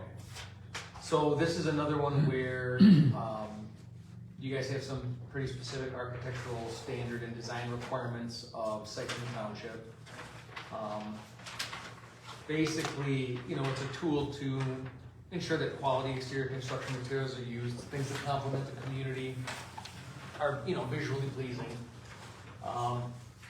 Your powers here are that you have the ability to kind of guide them in one direction of you can either provide an architectural waiver, which waives them from having to update to all of the current requirements from the perspective of 50% of the building's gotta be shiplap, and the other 50%'s gotta be stone, and you fall under group 2 and you fall into group 5. If you don't provide any of those waivers, then they have to come into full compliance with the architectural review standards. The ordinance does allow to say that if you're modifying an existing building to make it look as if though the addition and the alterations were always a part of it, then that's an acceptable requirement. From the drawings, it looks like that's exactly what you're gonna do. Yeah. But we noted that some of the notes on the elevation stated that the materials were to be specified by owner. Yeah, we never did get And so what we would need is a specification that states that it is the matching materials of the current facade. We would also need elevations of the side and the rear showing the expansion and showing that it is using materials, in essence, to make it look as if it was original part of the structure. Okay. If you go that route, then they meet the standards of the ordinance. You can grant them a waiver from the architectural standards, but that requires specific documentation stating how the building is going to conform to, or stating how the building is still going to maintain a visually pleasing presence and use high quality materials. It's the same thing. And in our mind, it's a little bit easier to go the route of having them provide additional elevations and specifying materials a little bit more finite on the plan stating, you know, to match existing, than it is to have them write up a big document and provide a bunch of specification sheets for the architectural waiver. So our recommendation is that they add that additional information to the site plan, showing the elevations and the exterior construction materials, that would be enough for the planning commission to say, yes, this is acceptable. On the elevations, it looks like you're gonna completely redo the whole elevation. The elevation's really not gonna change. I mean, no, not. The whole the front, siding. the whole face is gonna be done from one end to the other. Yeah. And then the new doorway, the new entranceway will be matching into. And, yeah, it looks like there's a new brick here, and some type of shape, is that what that is? No, it's, are you familiar with Silver Parkway, that metal they use on top that looks like fake wood? Yes. Those, like Dunhams and that Yeah, stuff yeah, down yeah. over there? Yep. That's what we wanna use. That's fancy stuff. Well, it looks a lot better than, a bunch of doors. It's good stuff, that's fancy. That's high-end quality material. That's really good. That's good. Look good. So I'll kind of go through the items that we specified, and like I said, we'll go through the last critique. Color specifications for all the materials should be provided. Again, that's kind of the step towards confirming that this is going to be the same materials. So we need color specifications.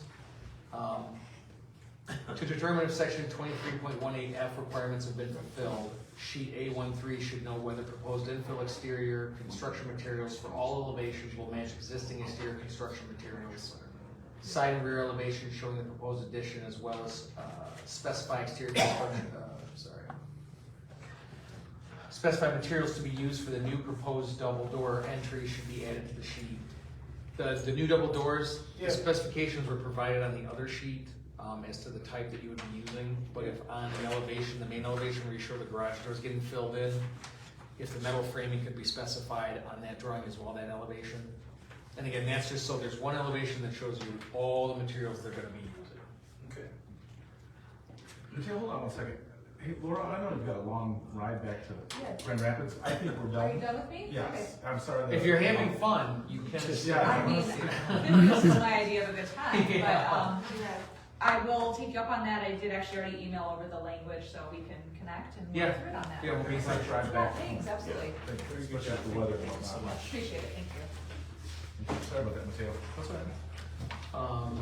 Let's see, when.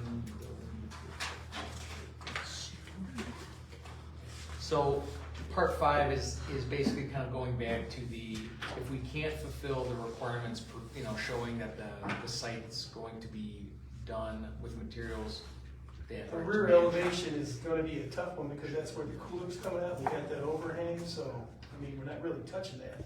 What are the proposed construction materials of the addition, like the exterior construction materials? The only addition we're putting on is the cooler out the back, and we're putting a lean-to over the top of it. So the coolers are gonna be, The coolers are gonna be the face of the wall, and then you'll walk, and they'll be outside, but there's, Coolers could be outside. They're like the aluminum color, basically? the coolers will be outside. The walk-ins? Yeah. Yeah, the big walk-ins, like you see on the back. Yeah, it's just, the addition there is just an overhang. Yeah, just to protect the coolers. okay. In the back, have you seen the structural? Yeah, yes. But from the overhead, the next one down, if you don't mind, Rich.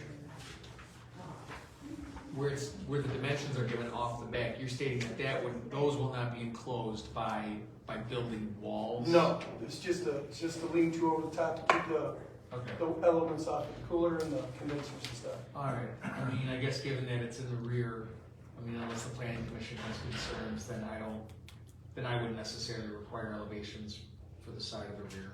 I can get you the east side. You can? Yeah. Okay. Yeah, we're gonna have an exhaust fan, and that's where the units will be sitting there too, so. Okay. Yeah, so that kind of leads into my next question is, the mechanical equipment, the drawings showed some AHU units, but the way that they were shown on the drawings was just to the east Yes. of the building. Yes. Is that where they'll be placed? Yes, So they'll be on the east side, just right, yeah, right there. on the exterior? Yes, Isn't that your loading area? it will be by the loading area, yeah, they're gonna be off to the side of that, we're gonna be right up close to the, Are you talking for the coolers? yeah, no, for the Air whole area, handlers. we have two area units going inside. For the new, because you didn't have any AC or heat in there. So we're putting in the new.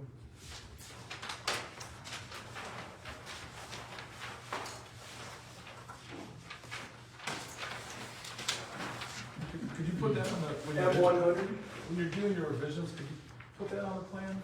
what do you need on it? Just, if you're gonna put the air handlers here? Yeah, Can you show us it's what- on here, it's on his write-up that we have to put them on there, so. they have- And then just loading it, yeah. Yeah, because we have them on the mechanical, but we don't have them on the site. And what you're gonna, so for the site plan, if they're gonna go on the side of the building, make sure to reference the screening of mechanical equipment. Yes. Cause that will be a consideration.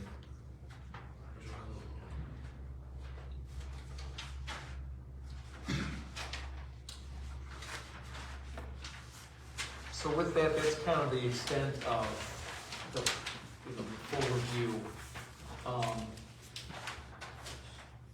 Did you guys have any questions or comments up to this point? No, I see where I'm just looking now and where this makes it look like here it's an addition to the building. And this view right here. Yes. And the wall, so just make sure that's clear, like we said. My only thing. So the rear wall of the building is not actually getting expanded out? No, we're gonna actually demo part of that wall and then put in some beams across, Okay. and then, above. Let's see, that would be S.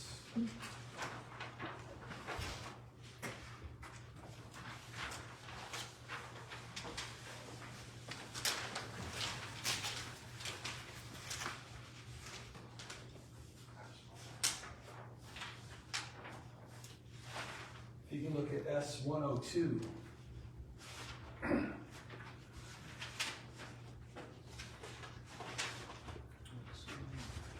No, you're back up to the top.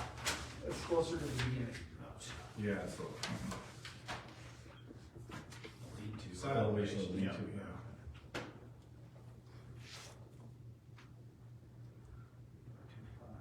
Yep, yeah, you went too far. You're back in the A's. Little A's, D's, yeah, C's. There it is. Yep, there you go, right there. Keep going down. You see in the center, there's the dash line. Yeah. There's the cooler, and then it's just a lean-to over the back, and if you look all the way to the right on that, halfway up that, above the, there's where the splice for the steel is. The columns will go in there. Okay. But those beams, those are just beams, correct? Yes, Supporting the yeah, canopy? yeah, it's just a frame out, and then the problem is that we have to underpin the corner Okay. to get that footer in there. Alright. So there's some underpinning going on in there.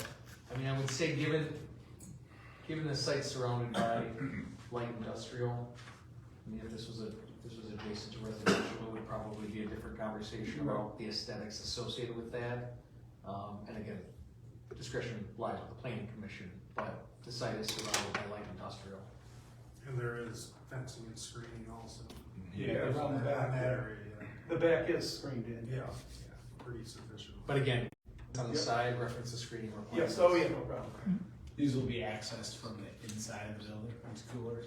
Yes, you're gonna walk in, there'll be shelves on the one, and then there'll be a beer cave for the other one. Alright. So you'll walk in just the one.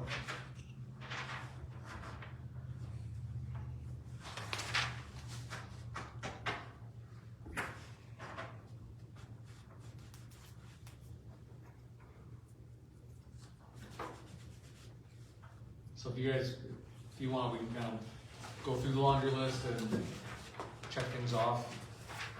Okay, and just to be clear,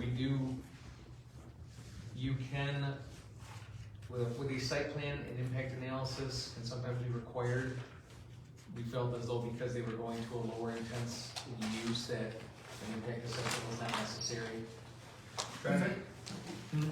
Impact? It's just, it's a general impact assessment that kind of assesses a handful of items, but again, it's really at the discretion of the planning commission if you feel that it's necessary. Again, given that the use is less intense, we didn't feel that it was.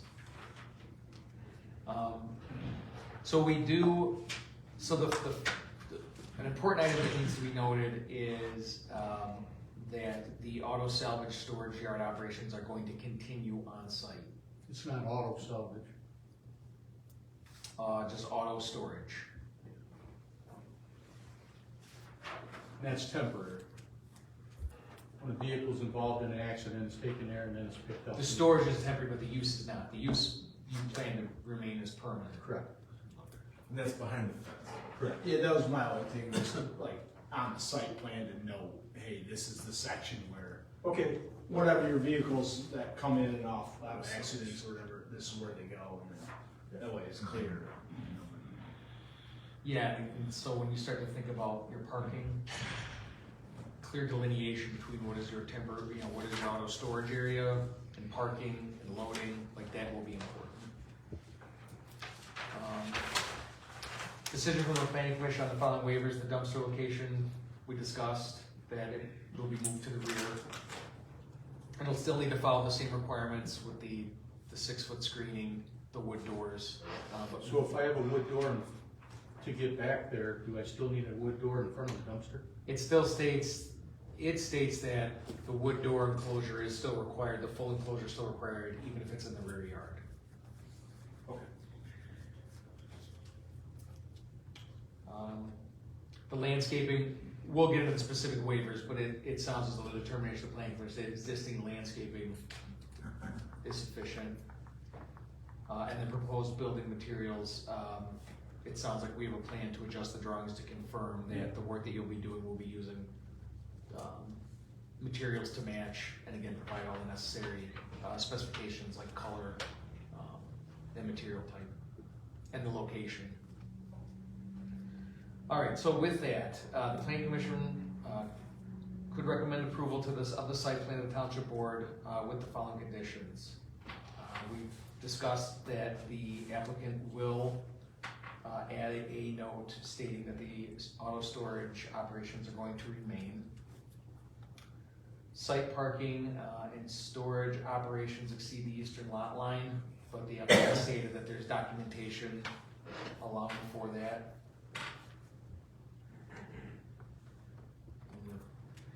Be patient with me as I take notes. The existing structure encroaches the west side setback. Documentation after ZBA approval or pre-existing nonconformity needs to be submitted for review. Again, I've done the homework with Ross. Unless the applicant has any additional information that might aid as to why that setback encroachment is there, given it's a minor nonconformity and it was approved at some point in time, we don't feel it's an issue that needs to be further determined by the planning commission. The east side yard setback measurement should be added to the sheet, again, just so that there's no use of the word assume. The building height should be measured from grade to the midpoint between the eave and the ridge and added to A13. Handicap spaces should be the correct dimensions and shown on sheet C3.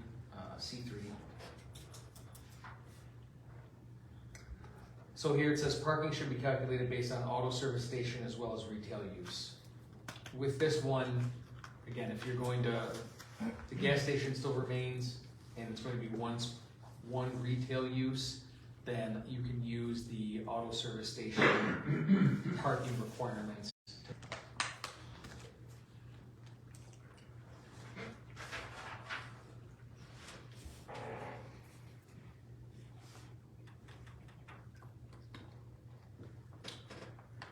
The loading space should be added and shown on sheet C3 with the outline sections explaining the requirements for that.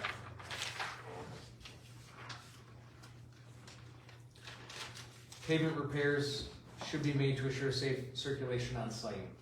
this is something that the PC can state that they would like to see as part of the increased foot traffic and car traffic on the site. Is that something that you still want kind of addressed in the site plan regarding a note as far as the lot maintenance or improvements are concerned?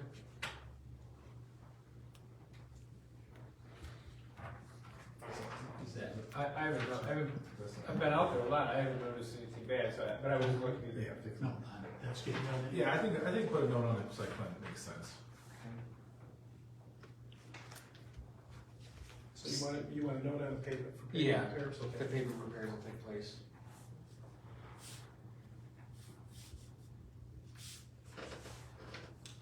Again, notes on the utility sheet stating that the proposed building expansion does not interfere with overhead or underground water, sewer, storm, electric services. Existing utility infrastructure on sheets C2 and 3 should be clearly legible and an identifiable color. Yeah, we'll make that gas line. Yeah, that's just, again, don't wanna make an assumption with the gas line. Dumpster gate specification should be added to sheet C3, and again, that's just for the purpose of the property sold. 20 years down the road, someone decides to change it to something that's not allowed, we have in writing that it's wood. Location of the dumpster should be moved to the rear of the building and shown on sheet C3. Planning Commission will need to determine, per section 21A09, if existing conditions fulfill the front yard landscaping, landscape screening along the property perimeter, unpaved open surface, landscape adjacent to roads, and landscape adjacent to parking area requirements. So those are the 5 ways in which your landscaping is assessed. You can provide basically the modification that you're not requesting any additional landscaping, that you feel current suffices. And so my understanding is that you are providing those waivers. I'm okay with the current landscaping. Yep, What was I am everybody- as well. Photometric plan showing the current site lighting should be added to the site plan to allow the planning commission to determine if the current lighting is appropriate.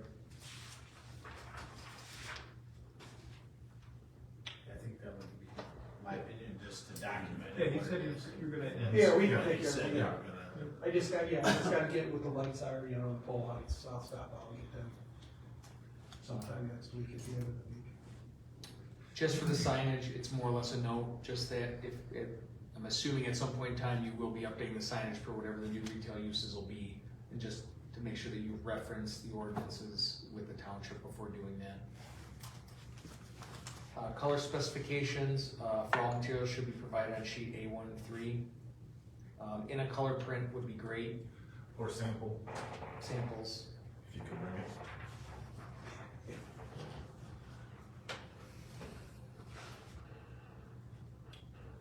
So this is where, to determine if section 2318F requirements have been fulfilled, sheet A13 should note whether proposed infill exterior construction materials for all elevations will match existing exterior construction materials.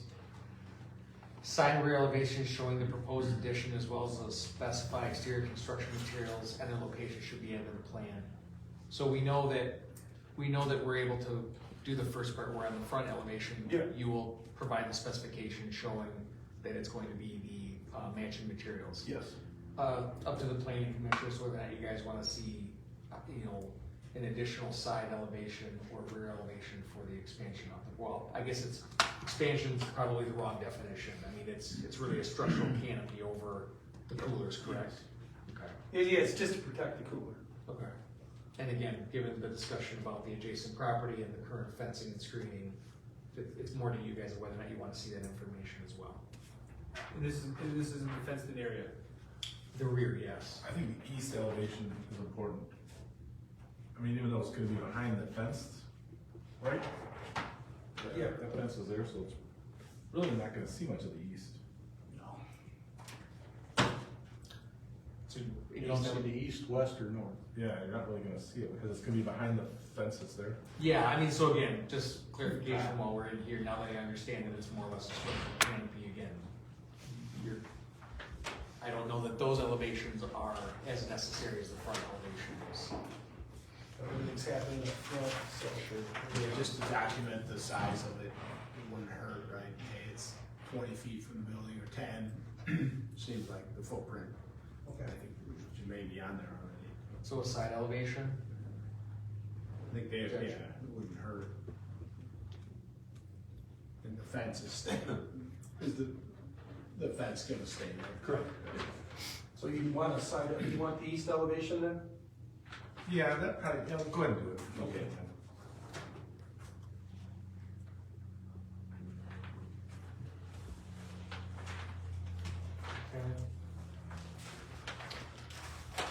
And then the specifications, specifications for the framing materials to be used on the new proposed double entry door, should we have the A13?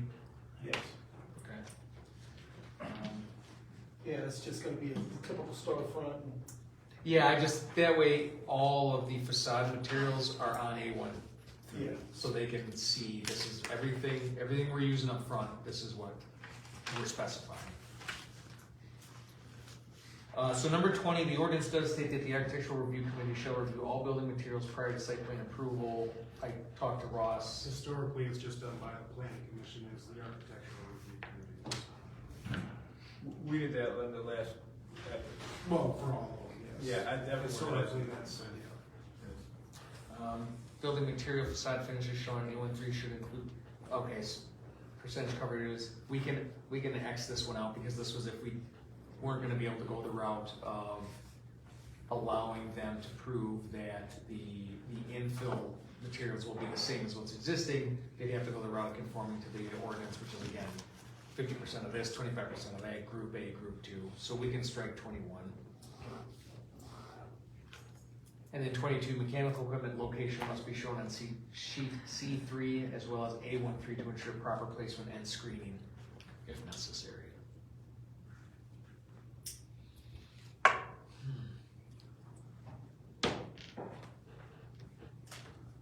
So unless there's any other questions or concerns about review or materials, you could make a motion to approve with these conditions, and we would just need to go through and note which conditions you're kind of skewing from there in writing.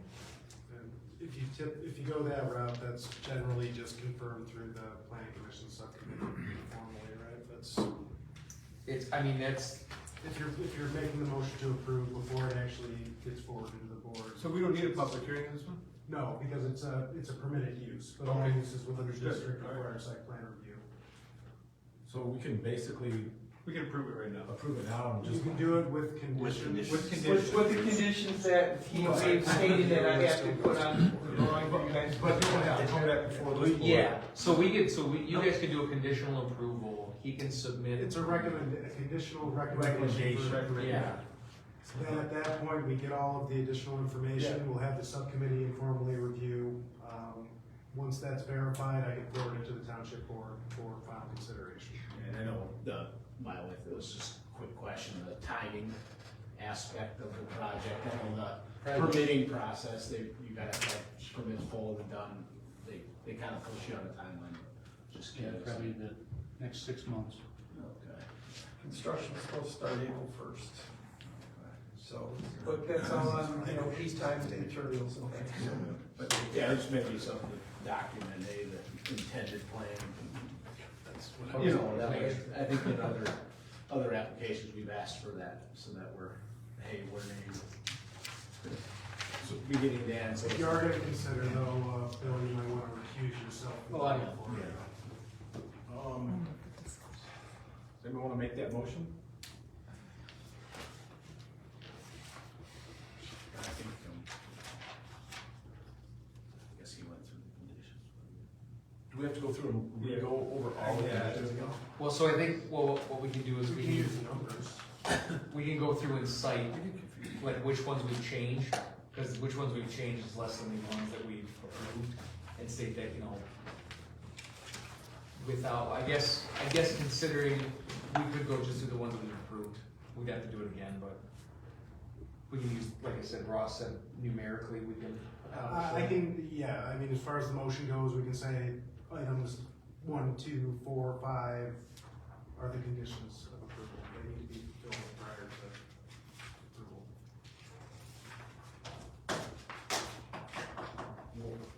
I would recommend that we,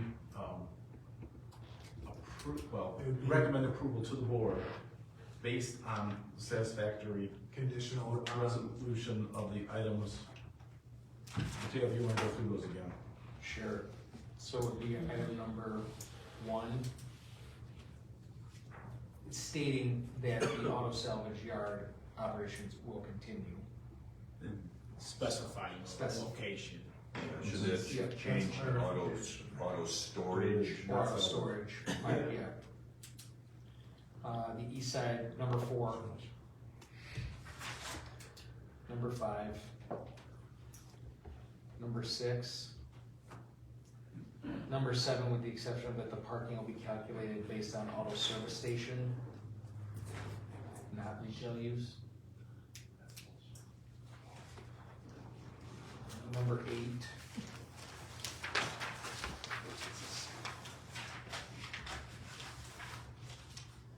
Number 9.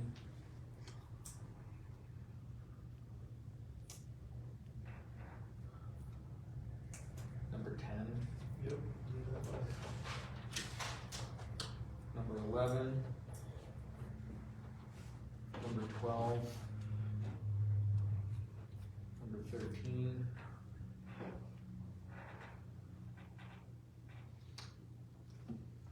I would say number 14, in that the planning commission has decided to waive the landscaping requirements.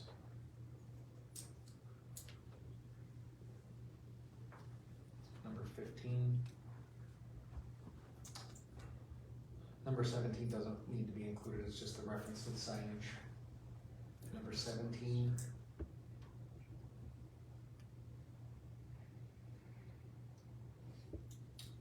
Number 18, with the modification that only the east elevation will be required. In addition to Updated front and then. Yeah, yeah. So the first part of it flies, and the second part of it's just the east elevation. Yeah. Number 19.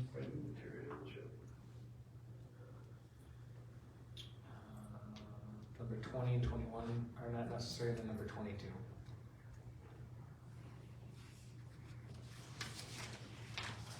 So that is our motion. I would make that the motion of those items, so it's conditional upon fulfillment of those items verified by the planning commission subcommittee.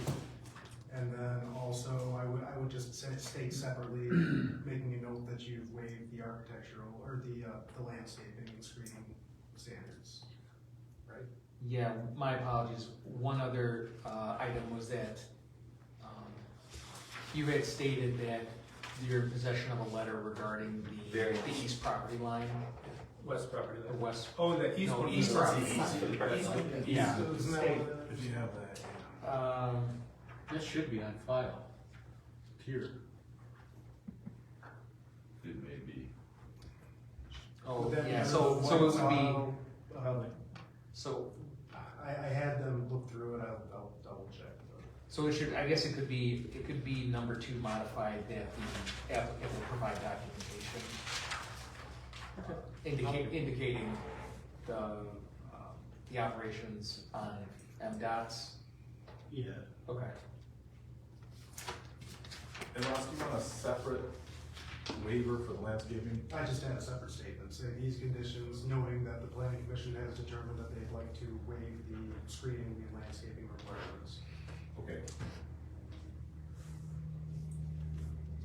So I've got a motion for recommendation of approval conditional upon the following items. Item number 1, item number 2, 4, 5, 6, 7, 8, 9, 10, 11, 12, 13, 14 modified, 15, 17, 18 modified, number 19 and number 22, noting that the planning commission has waived the landscaping and screening requirements.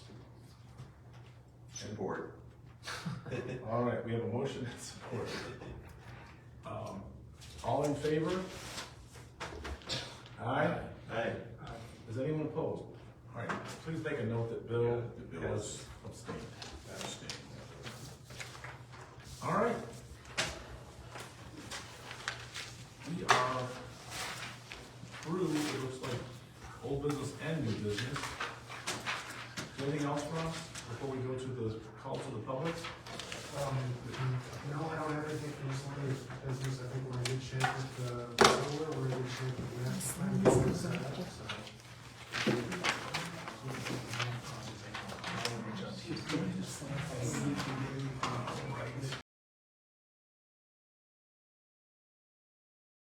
All right, now at this time, we're gonna go to the second call to the public where you can bring up anything that anyone would like. I do want to make everyone aware that this is not a conversation, this is your chance to comment. So we cannot respond to your comments. I will make notes, and I will try to get back to people as best I can. So that's basically all I can offer on that. So if you have a public comment, please come up, make a comment, and we're gonna try to keep it to 3 minutes. Thank you. Yeah, congratulations, now we've just turned into a township. We were lucky, at least we had a planning commission that we could communicate with, now we don't. Thank you, Mike, for coming in. Yep. One more reason we need to get rid of Mike coming in. All right, no public hearing, it's an amendment to the site plan. Okay, I got a big issue with it, because they've got the storage unit there for the vehicles. So Corrigan's still gonna come in and out of his records to dump the cars, so he's not gonna answer them because it's just a comment section. Okay, to this day, I still don't know the busted batteries, the busted radiators, the busted transmissions, how much of that oil is going in the ground over there. We're worried about the solar panels and the battery storage. I want that damn storage out of there now. If he's gonna do what he's doing, that's gotta go. Okay, another thing, the gas pumps right in front of the building, he's gonna run out. They should go over in front of the store. You go over there now. When you go over there now, where he's got the car storage, he's gonna be parking. That's where your majority of parking is. When contractors come up there, when people are coming out there getting food and gas, that's where they park. So they're gonna block all the cars in. If they're not parked on the road, which they do, the contractors, because they don't wanna drive with a Fenton and that man. Because, you know, he's got a good business there, I do business there, but I'm worried about safety. It's 1.6 acres. I think something needs to go. That storage unit, give us a little more room. I mean, you guys saw it, you don't even hear from the public. I mean, I'm not trying to put him, I don't want him there, he's a good guy. But we have something to say. And it's too congested on that corner anyway, we don't want it, and it's gonna build up some more. And I'm worried about the dumpage of the stuff out of the cars, so you can have 3 businesses out of it. You have Corrigan's, this Party Store, and whatever, we don't even know what's gonna go in there. And those people, their business here is the gas pumps. When those cars are parked around it, you can't, I go up there with my trailer, it's tight. Somebody's little kids are running, they're gonna get run over. And then if you got them going crisscross across the parking lot, coming in and out, it's even worse. I've been in there a million times. It's tight. Now you better think about safety. I'd feel much better if the pumps were over. I know it's a big thing to do, but they're right in front of where he's gonna lease that out. If I was leasing it out, that would be my parking spot. I mean, you know, you're gonna get a little bit of crossover, but it just seems like a cluster to me, you know, cluster F. I won't replace the whole word. But I know you guys always try to help out the people that come here to do things. The public comes in here because we think about it. The number one thing is safety when we do these things. Public safety. And that's my number one priority. I want the man to have his business, but I look at this way. The car storage should go. He brought up a good point. There's not enough parking in there. And there's gonna be the contractor trucks coming in and out there. And we don't even know what's going in next door. Because we don't know. So there's a fast food. How much other stuff's coming in there? Vehicles. So that's my number one priority. You know, number 2, real quick. I wanted to get you with her here, is the big question was the stuff that gets contaminated in the soil. Last we were talking about this battery storage facility in the solar, is they're only supposed to clean up down to a certain level. No, can we regulate down further than that? That's what I wanted to know from her. Can we force her to fix the water, clean up that, if it's 12 foot down, they gotta pull it all up, put it back. From what we were talking about before, they didn't have to do that. Can we regulate that? But we weren't allowed to ask the questions. See, this is the way it was used to be before. We only got a handful of people here. And I know, I'm gonna tell you something, guys, I'm not attacking you. We can't attack each other, we're here to talk, but now we can't even talk. Now we can't even talk and ask a question. We don't even know what's coming up when you guys go up there. We don't know. So when it's going on, how do I ask a question? And then when you guys say it's approved, then I don't get an answer. This gentleman was real nice, he tried to explain it to me, but, you know, I'm worried about the way it's set up. Those gas pumps and everything is 1.6 acres. Holy crap. That's a lot of stuff on 1.6 acres. Anyone else? I get an extra 30 seconds? Sure. Okay, thanks. I am so thrilled that the attorney was here tonight.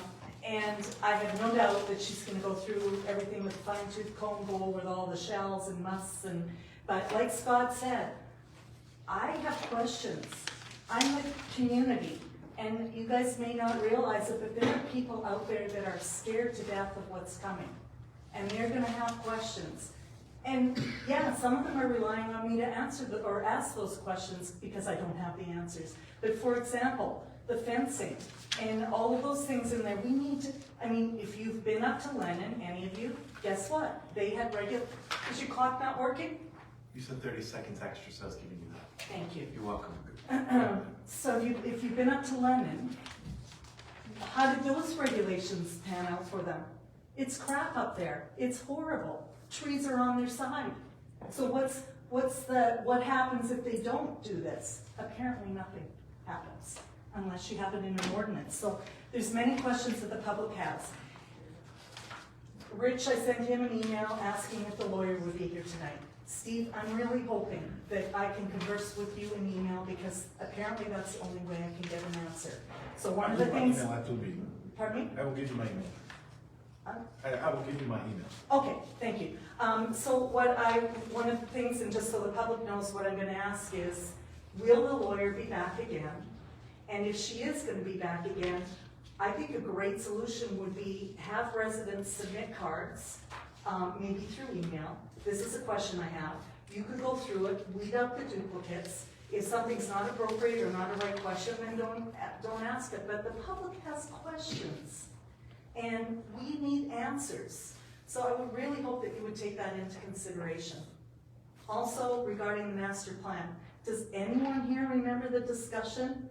We're gonna have a workshop. The public needs to have more input. It sounds like we need to kind of revisit that. One of you even called it like another visioning session.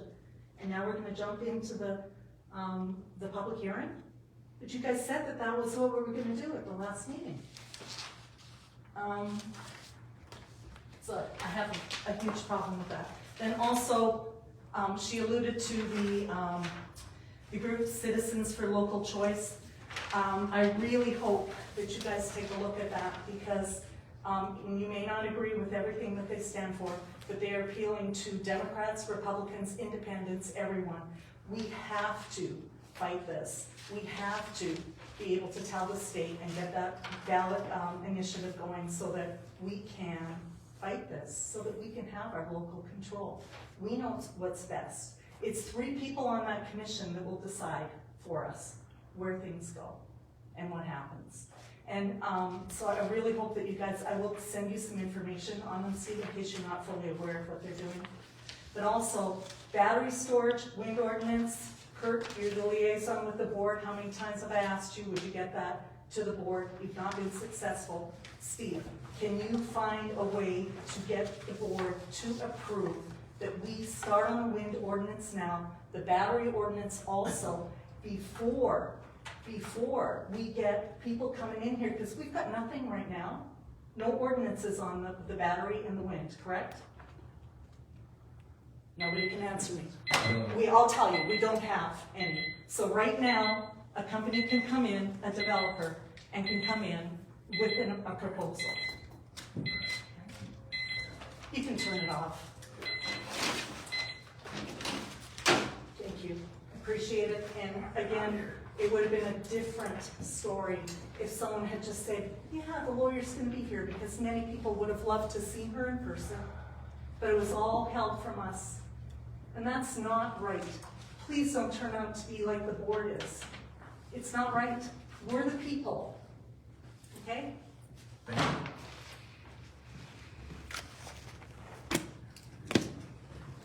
Anyone else? And thank you to the sheriff for being here. Thank you. Anything else? Congratulations, Steve. Yeah. Seeing nothing? Thanks for, all your service as a chairman, you're doing a great job. One question, Russ, are we meeting next Wednesday then, or not? Do you have any business items? Doesn't sound like we did after what we had today. Workshop. All right. Nothing new, we won't have something No workshop next week. If nothing else, we're adjourned. Thank you.